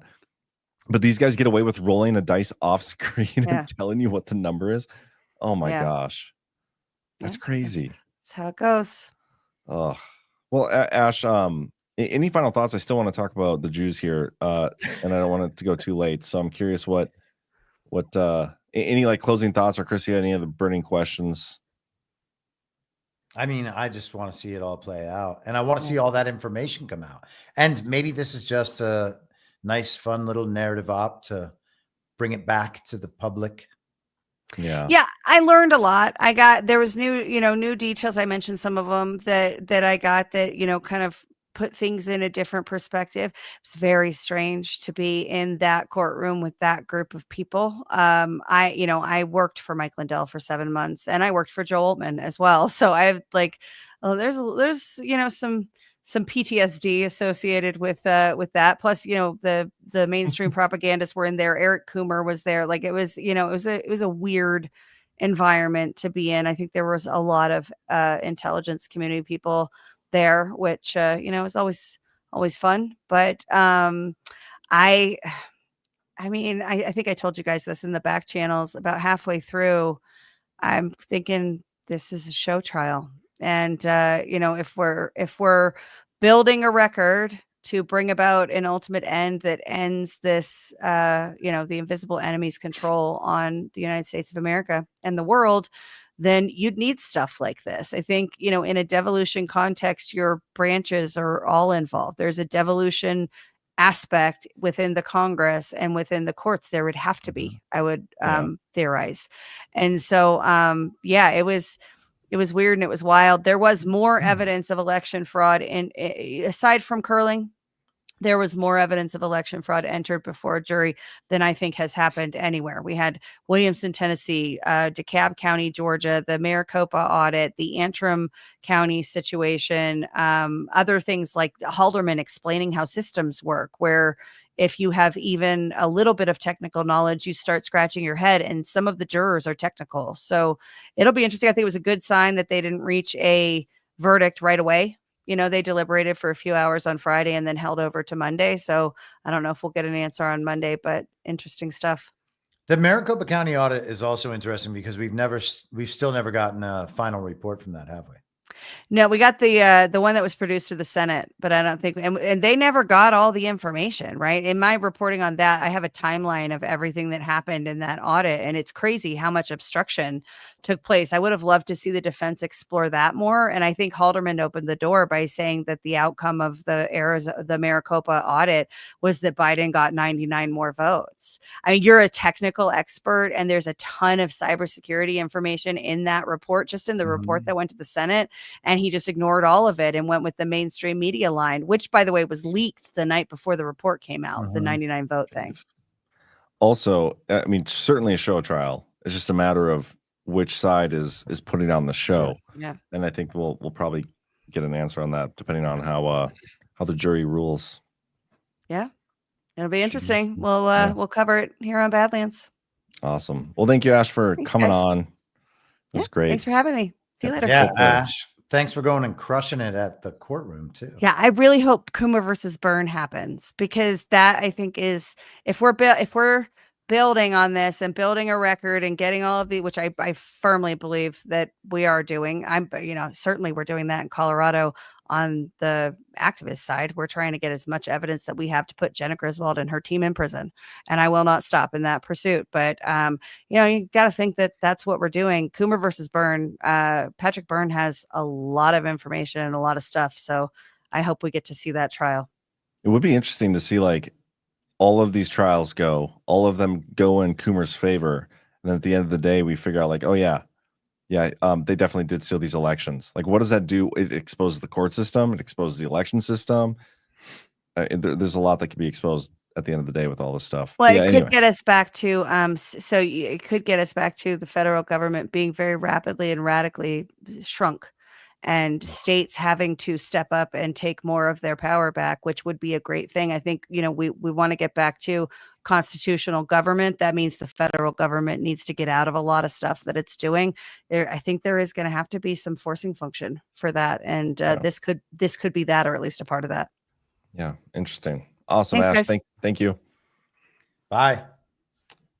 Speaking of getting things back to the original form of government, one of the things I thought that was notable from when I was at the Capitol is all the original Senate room that they had, the original Supreme Court room that they had, the original congressional room they had. They switched all those in the year 1860. Yeah. Weird, huh? Weird timing, I thought, when they went to like the new big or whatever, nicer things. Anyway, let's talk a little bit about the Middle East situation. I don't know how deep into this we want to go, but this is something we've kind of been expecting to happen at some point. Sure. Right? Israel, even before that, Trump's team negotiating with Iran, and like, hey, we're gonna get you to stop building nukes or whatever you're doing. Let's get you into some real energy things, whatever. Hey, Israel, please don't bomb these guys while we're doing this. And then 60 days passed or something. Day 61, Israel's like, okay, you know what? We're gonna do it. They go bomb Iran. We're told, and then Iran's like, well, that's not cool, don't do that to us, we're going to do it right back to you. And so they start bombing. Now all we're seeing on social media is both sides are bombing each other, both sides are taking out key people, key facilities, all these things. And honestly, at the end of the day, if it's true that Iran has the capability to build a nuclear weapon, if nukes even exist, whatever, then the story of those being taken out is not a bad thing for us. Like, Trump would probably want whatever bad thing Israel's taken out to be taken out anyway. But at the same time, as long as we keep our distance and not get involved, whatever Iran is bombing, like the bad parts of Israel, we want that to be done too. But I think the most fascinating part about the whole thing, the war going on, is all the people trying to get us involved and Trump involved in the conflict. And yet Trump is still kind of like, yeah, I knew they're going to do it. I allegedly gave him the green light. We're hearing some of those stories, if that's true, but he's not directly getting us involved there as of now. But it's definitely a great exposure op for the Con Inc., like the Charlie Kirks, the Mark Levins, the Ben Shapiro's, all those people. It's great. Yeah, that part of it I totally agree with. As far as the attacks go, you know, I know that this stuff frustrates people, but it is what it is. Okay. Everybody yesterday was upset about what they saw on TV on Thursday night. And that's the full extent of what happened. Okay. There's nobody that knows what happened. They say what happened. All of a sudden, 4 guys we've never heard of are dead, reportedly. And that they were wipes out high the ranking. entire, yeah, exactly. The entire chain of command of the IRGC is done. And Iran's nuclear missile capabilities are done. Like they were always going to get this weapon. And now they were about to get it more than they were about to get it for the 40 years they've been about to get it. And that's why we had to go in and strike them. And thank goodness we took all of that out. And then like 24 hours later, Iran had struck back at Israel and I guess hit Dimona, one of their nuclear facilities. And again, you know, a fake war to eliminate fake weapons capabilities doesn't require any kinetic activity. It requires some videos on the internet, some reporting, Donald Trump agreeing in one of the posts that he then disagrees with later.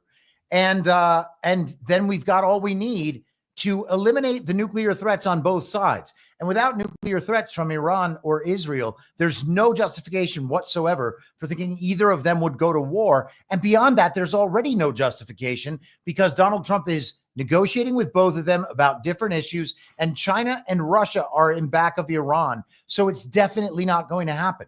The entire thing is bullshit. It's as bullshit as Putin's very brutal invasion of Ukraine. And, you know, I'm okay to be the only one who thinks that, if that's how it is. But man, oh man, all that happened was the TV told us a story. And because of that story, we're like, you know what we need to do? Slaughter 3 million people in the Middle East. That's bananas. Like, that's totally illogical. It's totally immoral. It's totally ungodly. The fact that we as conservatives and the responsible truthers who are awake are like, oh, just please tell me who to kill now. Mark Levin and Sean Hannity. Yes, for the entire week, we've known that you were lying, vicious warmongers. But now that the TV said that the event has happened, oh, now it's real. It's crazy. I mean, one of the refreshing things I think I saw was Charlie Kirk put out this poll about like, should we get involved in the conflict in the Middle East? Because all these people want us to get involved, you know, but the poll was overwhelmingly like, no, we don't want. It was like something like 90%. Let me see if I can actually find it here. Yeah, I'm pretty sure it was last I checked, it was 90% of people were like, no, we don't want to get involved. And whether or not it's real or not, that is a good thing. That's a great, yeah, here it is. It's 89%, almost 90%. And it's almost 500,000 votes. Yeah, that's a huge number. I mean, it could be 400,000 bots for all we know, but yeah, that's true. But even like, you know, I was in Baltimore and hang out with people that I've never met before and different political ideologies, and like even some people who hate Trump and are liberals, like they don't want us to get involved in this. And I think that's a good shift. Whether or not it's real, that's a good shift. But there are some interesting other exposure things going on with, like, Israel is able to, we're told, shoot a missile into a bedroom of an apartment complex on the correct floor and take out a specific individual without damaging the rest of the building or affecting any of the other apartments. And yet somehow Gaza is just laid to waste, right? Yeah. Like, you square that circle for me. How are those two things possible? Why can they do it here but not do it there? And then why do you want us to continue to go on and just lay waste to Iran like we did Gaza? Like, why? it just, some of that stuff doesn't make sense, but that's good visuals for people to see. Like, they can do that, we're told, but they're not doing that in this other conflict. Yeah. When there are incongruencies like that, I would suggest to people that the ridiculous displays that we keep seeing again and again and again and again and again are actually designed to get people to say, oh, hey, that thing that's happening on TV is actually bullshit. That's the proper reaction. Like, that's when you know that you are understanding the thing correctly. It's not when you're figuring out what all the details of that bullshit are. You know, like, I was thinking about this yesterday. The idea that there is this top level operation going on to like wake up the masses and expose them to all the ways that they've been traditionally hoodwinked so that the regime can exploit them relentlessly forever. If that operation was happening and they keep showing us more and more ridiculous stuff and we keep believing all of it is real, we are failing that operation. For sure. Well, what do you think the end game is here? Is it just to like get people to stop believing the TV? Because the fact that it's 2025 and the number of people that are still believing whatever the TV tells them kind of tells me we're not going to get to a point where people are just going to start believing what's on TV is fake. Like, we're not going to get there, not at the pace that we need to be. So the fact they keep doing it and Trump is playing along with it, there's got to be a different end game here, and I'm curious what that is. I think that this is eliminating all of the historical justifications for these long-term adversarial relationships that could always be about to lead to war. Like, we were always told North Korea was going to attack us and we're going to be at war with North Korea. No one's going to believe that anymore. Same thing with Russia. The China thing is unlikely. They're trying to stir it up about Taiwan, but it doesn't seem like anyone really believes that. Israel and Iran, these different conflicts, they're all becoming unbelievable because the stories are being unwound before our eyes. Like, nobody thinks that Israel is justified in operating the way they've operated in the past anymore. You know, there's still some 5 or 10% of bewildered evangelicals who still think this is the good killing because the TV has convinced them that one side is evil and the other side is the chosen people. It's so weird. But besides that, I mean, who's buying into all of these old war narratives anymore? Yeah, I mean, this is a different playbook, because in the past there would be a false flag. Like, they would say Iran bombed something in Israel. Now this is the justification to go do it. They didn't have that for this one. The justification was, oh yeah, we think they're close to nukes now, and so we better just preemptively do all this stuff. That's a different playbook than they've used in the past, which is a good sign, I'd say. Yeah. I would also suggest that maybe they tried to do those things a few times. They tried to tie the Trump assassination event, the first one, to Iran. They tried to tie the infiltration of a campaign office and the stealing of JD Vance's emails or something as an Iranian operation against Trump. So there's been some run up to like convince us that, oh yeah, we want to go get him too. I don't think it's worked. And then of course there was the sleeper cell thing this weekend that we were supposed to be very afraid of today. I don't think anything's happened along those lines, but sleeper cell stuff. What? Yeah. The idea that there were these Iranian agents and sleeper cells in the United States that were going to get activated and stage mass casualty events at these protests or on the parade or whatever. Gotcha. Who was that? The thing Laura Loomer was saying, because she's the one who's like pushing all that stuff, the cyber warfare. She really wants to go to war. But a lot of people have been pushing that. Yeah. And okay, like, even if the stuff was real, like what sense would it be for Iran to want us to get involved in this? You know, like we would wipe them out. Well, I mean, did you not see the military capabilities we have? We just held the parade for it. Yeah, and maybe that's true, but also maybe we're about to get this nuclear deal done, and when that happens, we will no longer have the idea that Iran really didn't do it, and they're still posing a threat to Israel, even though Trump's made this deal, because now we know that their capabilities have been destroyed. Yeah. That'll be interesting. If that is the next step, Ghost has been very interesting. I had him on my show Friday to talk a little bit about what's maybe coming next, and Russia potentially getting involved, and Russia and Putin and Trump had a call today. Yeah. On Trump's, they had a call today for like an hour. Actually, let me pull up that Truth Social post real quick, because I thought that was an interesting post he had. Here we go. President Putin called this morning to very nicely wish me a happy birthday, but to more importantly talk about Iran, a country he knows very well. We talked at length. Much less time was spent talking about Russia, Ukraine, but that'll be for next week's PSYOP. He is doing the planned prisoner swaps. Large numbers of prisoners are being exchanged immediately for both sides. The call lasted approximately an hour. He feels, as do I, this war in Israel-Iran should end, to which I explained his war should also end. Interesting. Yeah. Spent an hour on the phone with Putin before the parade on his birthday. Yeah. I don't know. I mean, whatever comes next, if it's the Iran peace deal, like the nuclear deal, and Russia, Putin, everybody's involved, Israel's kind of screwed. Like, what are they going to do? Are you going to keep bombing after there's a peace deal done? Like, what does that do?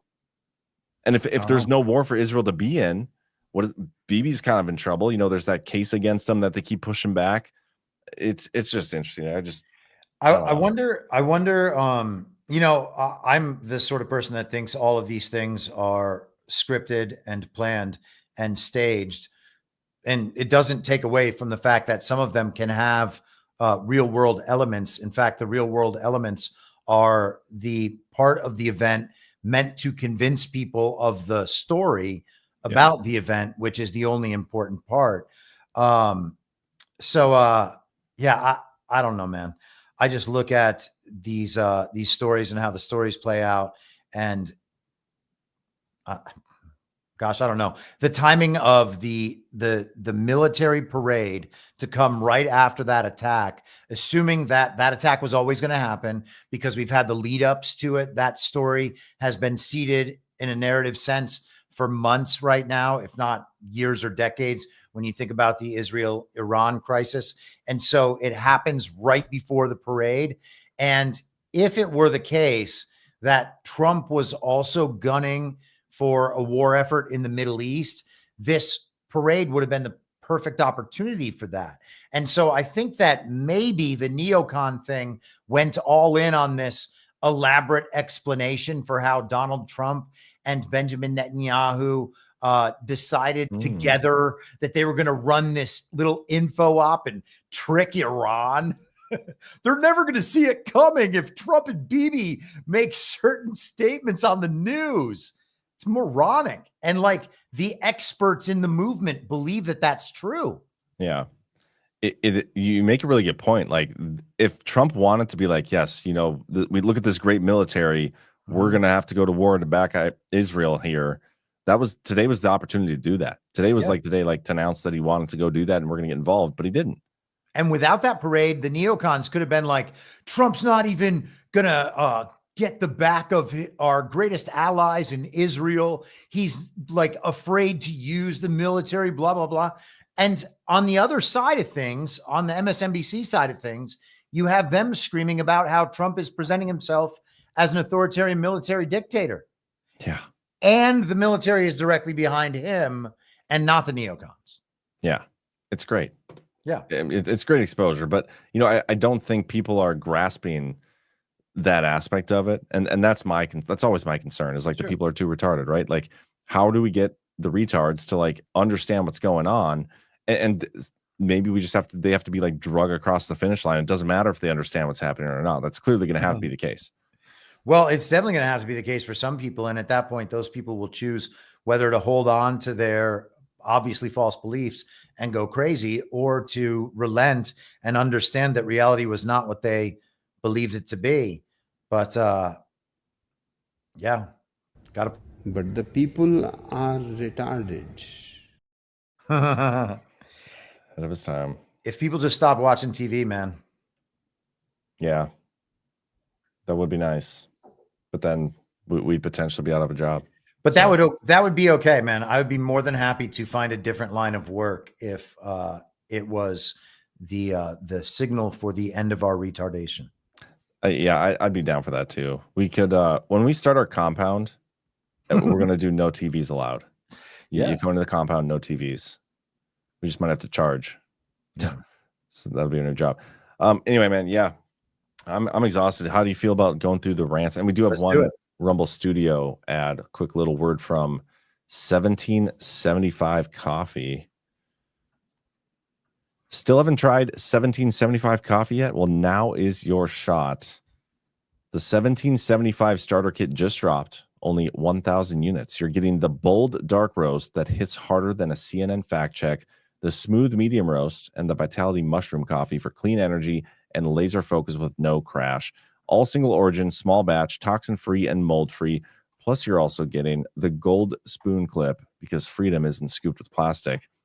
A frother strong enough to stir up your coffee and your mother-in-law's political opinions, and a 1775 tumbler that says, I don't take life advice or caffeine from a woke sea witch. $170 worth of coffee and gear, yours for $99. This is for the ones who've been watching 1775 blow up on Rumble, wondering if it's actually worth it. Spoiler alert, it is. Go to 1775coffee.com/studio and grab your starter kit before they're gone. Bold beans, clean fuel, and a morning routine that stands for something, just like Rumble does. Thank you to Rumble and 1775 Coffee. All right, let's do the rants. Get these pulled up here. Got a good amount of them here tonight. Thank you, everybody. Timothy555, your intro shows Chris Miller and Mike Pence, where Chris Miller is thanking Pence. Can you please delete that? Mike Pence is a confirmed retard. Thank you for your attention to this matter. He might be. But I'm not changing that clip. Not yet. Mindy Q, happy No King Day, John says. Next, he'll be saying happy Juneteenth. I will be saying happy Juneteenth, and that's J.B. White's birthday. The most ironic name in African American history. J.B. White. Esther G13, on this extraordinary day, the DPH opening gave me even more goosebumps and patriotic joy. Happy birthday, President Trump, U.S. Army, and Freight Awakening. God bless America. I forgot it's Fredo's birthday too. I haven't seen him in a while.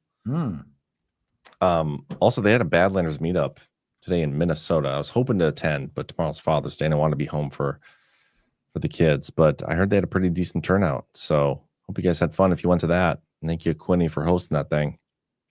Nobody777, God bless you, fine patriots of Badlands Media. Thank you so much for the rant. Go ahead. By the way, June 19th is also the current deadline for the TikTok divestiture /ban event, unless it gets extended again. Why would they schedule it for Juneteenth? I don't know. I think that was just 75 days after 75 days or something. Well, I thought they already said they were going to extend it. There's been rumors about it being extended, but I don't think that it's been extended yet. Unless I have missed it. I thought I remember Trump saying something on it. Could be. I don't know. I'll check. I'm wrong. Yeah, check it out. Counterinsurgent says Fetterman even posted positively about it. Yes. Oh, it was a parade. Cool. That was a little untuned today too. YO Dodge in the chat, is Rumble's coffee frozen too? That's funny. That's funny. Clever. Boom Diggity for $200. Wow. Thank you so much. First of all, thank you so much. And also thank you to anybody who gave or donated subscriptions on Rumble. We appreciate that. But the 1812 Overture was played today. Really ramps up in this clip at the 5:11 marker. V for Vendetta. And for $200, I think we can probably play that clip.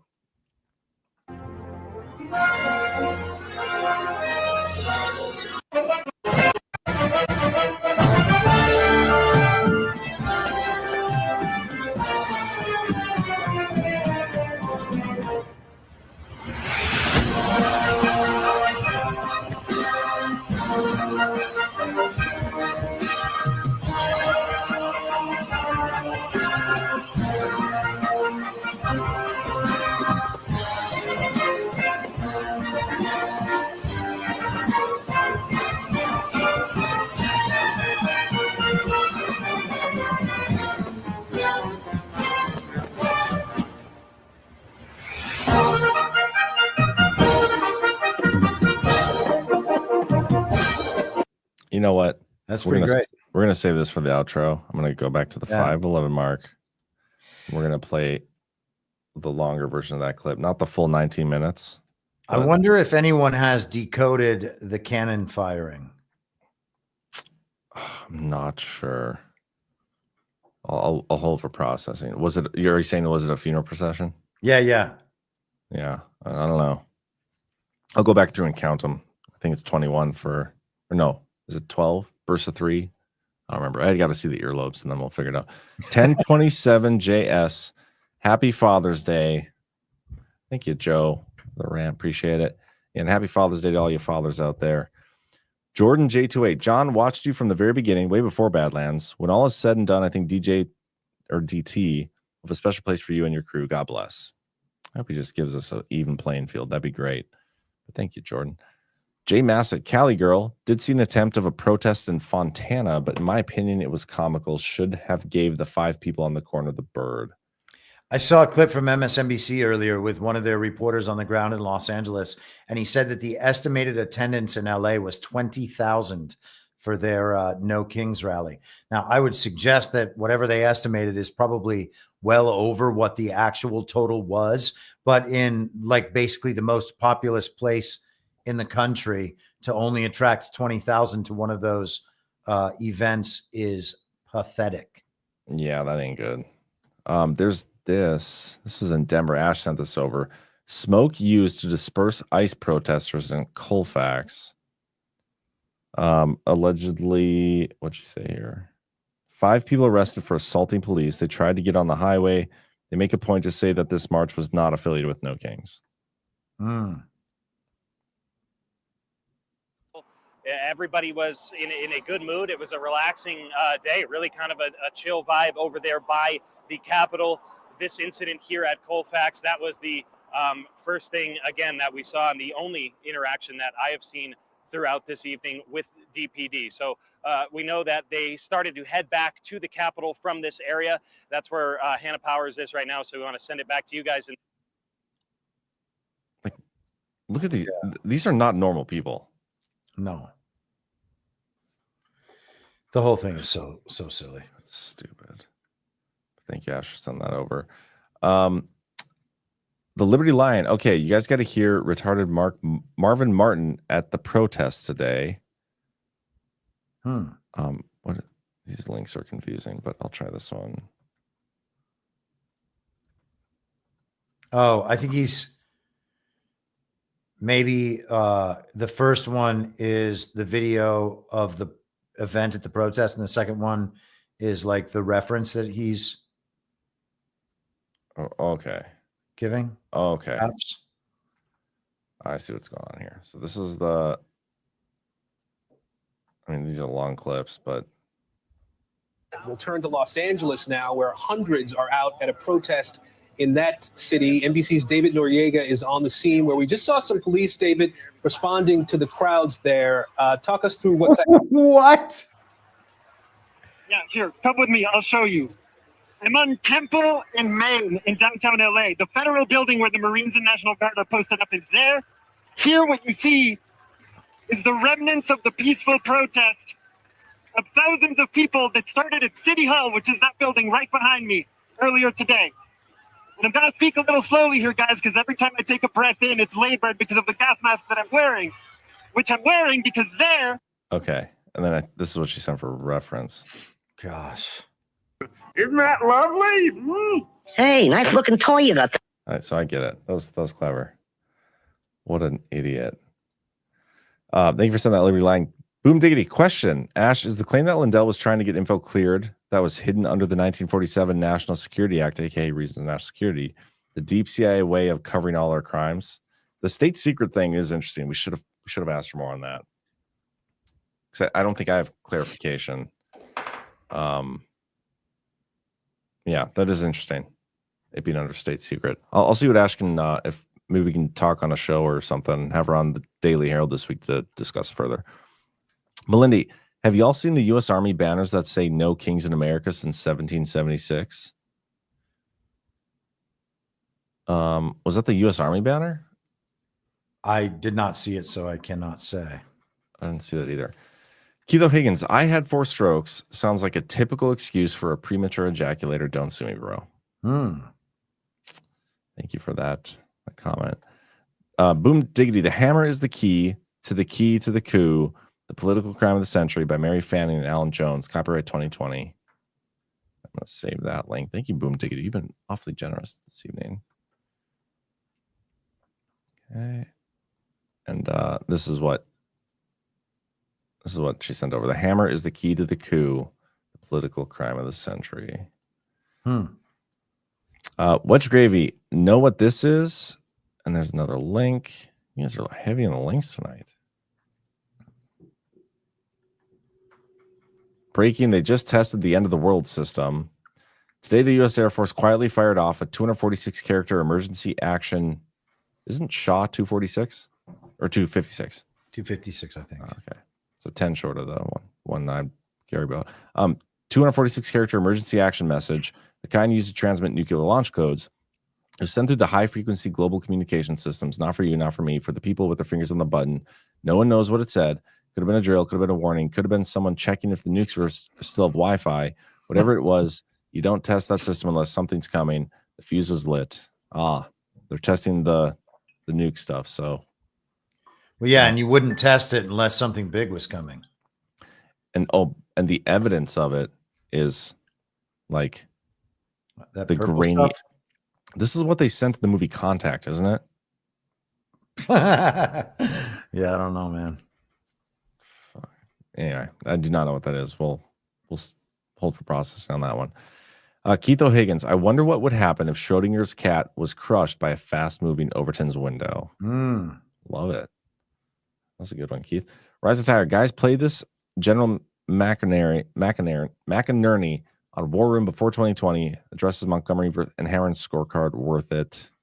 Yeah, it's just long, but it's a great clip. And it's very interesting that Bannon had him on once and basically never again, or maybe there was twice, but in all these years. And then for the entire time, Bannon has also said, I'm not a machine guy. That is interesting. Rise Tire, I'm going to watch this, and I'm not going to play right now, but I'm going to watch this because I haven't seen this clip. I got it saved. But yeah, it's I'll post a link in the chat if you guys want to check it out. I do think it's worth it. There it is. It's also on BitChute as well. You can just search McInerney War Room and find it. Okay, I'll check it out. Post Miz, maybe no with 1812 reference because most battles fought on U.S. soil were Indian Brit wins, but devastating to Indian populations who wouldn't recover. Not U.S. citizens for 100 years. Marines and Navy are 250 and 225 to USCG 1790. Interesting. Thank you. Postman is, I think Ash, while an election expert, are better than most lawyers. Even though her specialty is domestic, I think she'd be a terrific addition to Devolution Power Hour, either or both. Well, I appreciate that. Thank you. She certainly was tonight. She was great. Q Fanatic, Flynn just on War Room, disputing Bannon's view that U.S. does not get involved with Israel-Iran, unequivocally stating we're already involved via providing intel, and DJT needs to clearly state that today. I'm going to have to check that clip out. QFan Addict, again, case 117 numbers here. DC, Dennis Montgomery claiming, okay, versus James Comey, FBI, Mike Rogers, NSA, John Brennan. Yeah, that was the case. I'm pretty sure it got dismissed. If I'm not mistaken. And another 179, I put the number of No Kings protesters in South Bend, Indiana, a lot of buses, easily at over 3,000. I was driving through with my thumb down, and they were screaming fascist and evil at me. Crazy. The reports were that there were going to be millions of people out in the street this weekend, and I have seen absolutely nothing to suggest that that's true at all. And in fact, I've seen very little from those rallies at all. Yeah, and what you did see was bought and paid for. Like, they paid a majority of these people to show up. I'm fairly convinced. Well, they also put together all of those commie organizations. There was like 150 of them or something. And I assume that they all compiled their internal data lists into a massive pool and just began promoting these events to everyone on those email lists for as long as, you know, all those organizations have been have been active. You know, it was everything from like Bernie Sanders to the ACLU to the Human Rights Campaign or something. All these like LGBT organizations, Jewish organizations, just every commie organization you can imagine piling in for these No Kings rallies that seem to have been a massive flop. Yeah. I also have this here. Pasadena Kate Badlands boost. Pasadena Kate for $25. Trump sure knows how to throw a party. If you didn't feel patriotic and pride in your country while you watch the parade, then you must be a liberal. Love it. And then we have one from this last week, which we didn't read. Jim J in Arkansas says, we need to fix the election process. My article addressing how this could be done. Convention of States. And there's a Substack article link here. I'm going to post this in the chat and I will give this a read. And then Kitsko, we had another rant come in. It says 8 cannon shots, celebratory and under-ranking officers. There we go. There's the decode. Thank you, Kitsko. And that's everything. So we're going to close it out with a little bit from this clip, the Overture of 1812. And Chris, as always, it's been a pleasure. Indeed. Appreciate you. And hit that thumbs up, guys. Give it a share.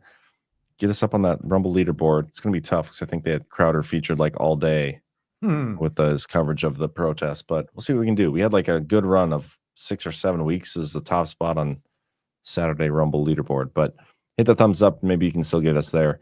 You guys have a great rest of your weekend and a good Father's Day. We'll see you next time.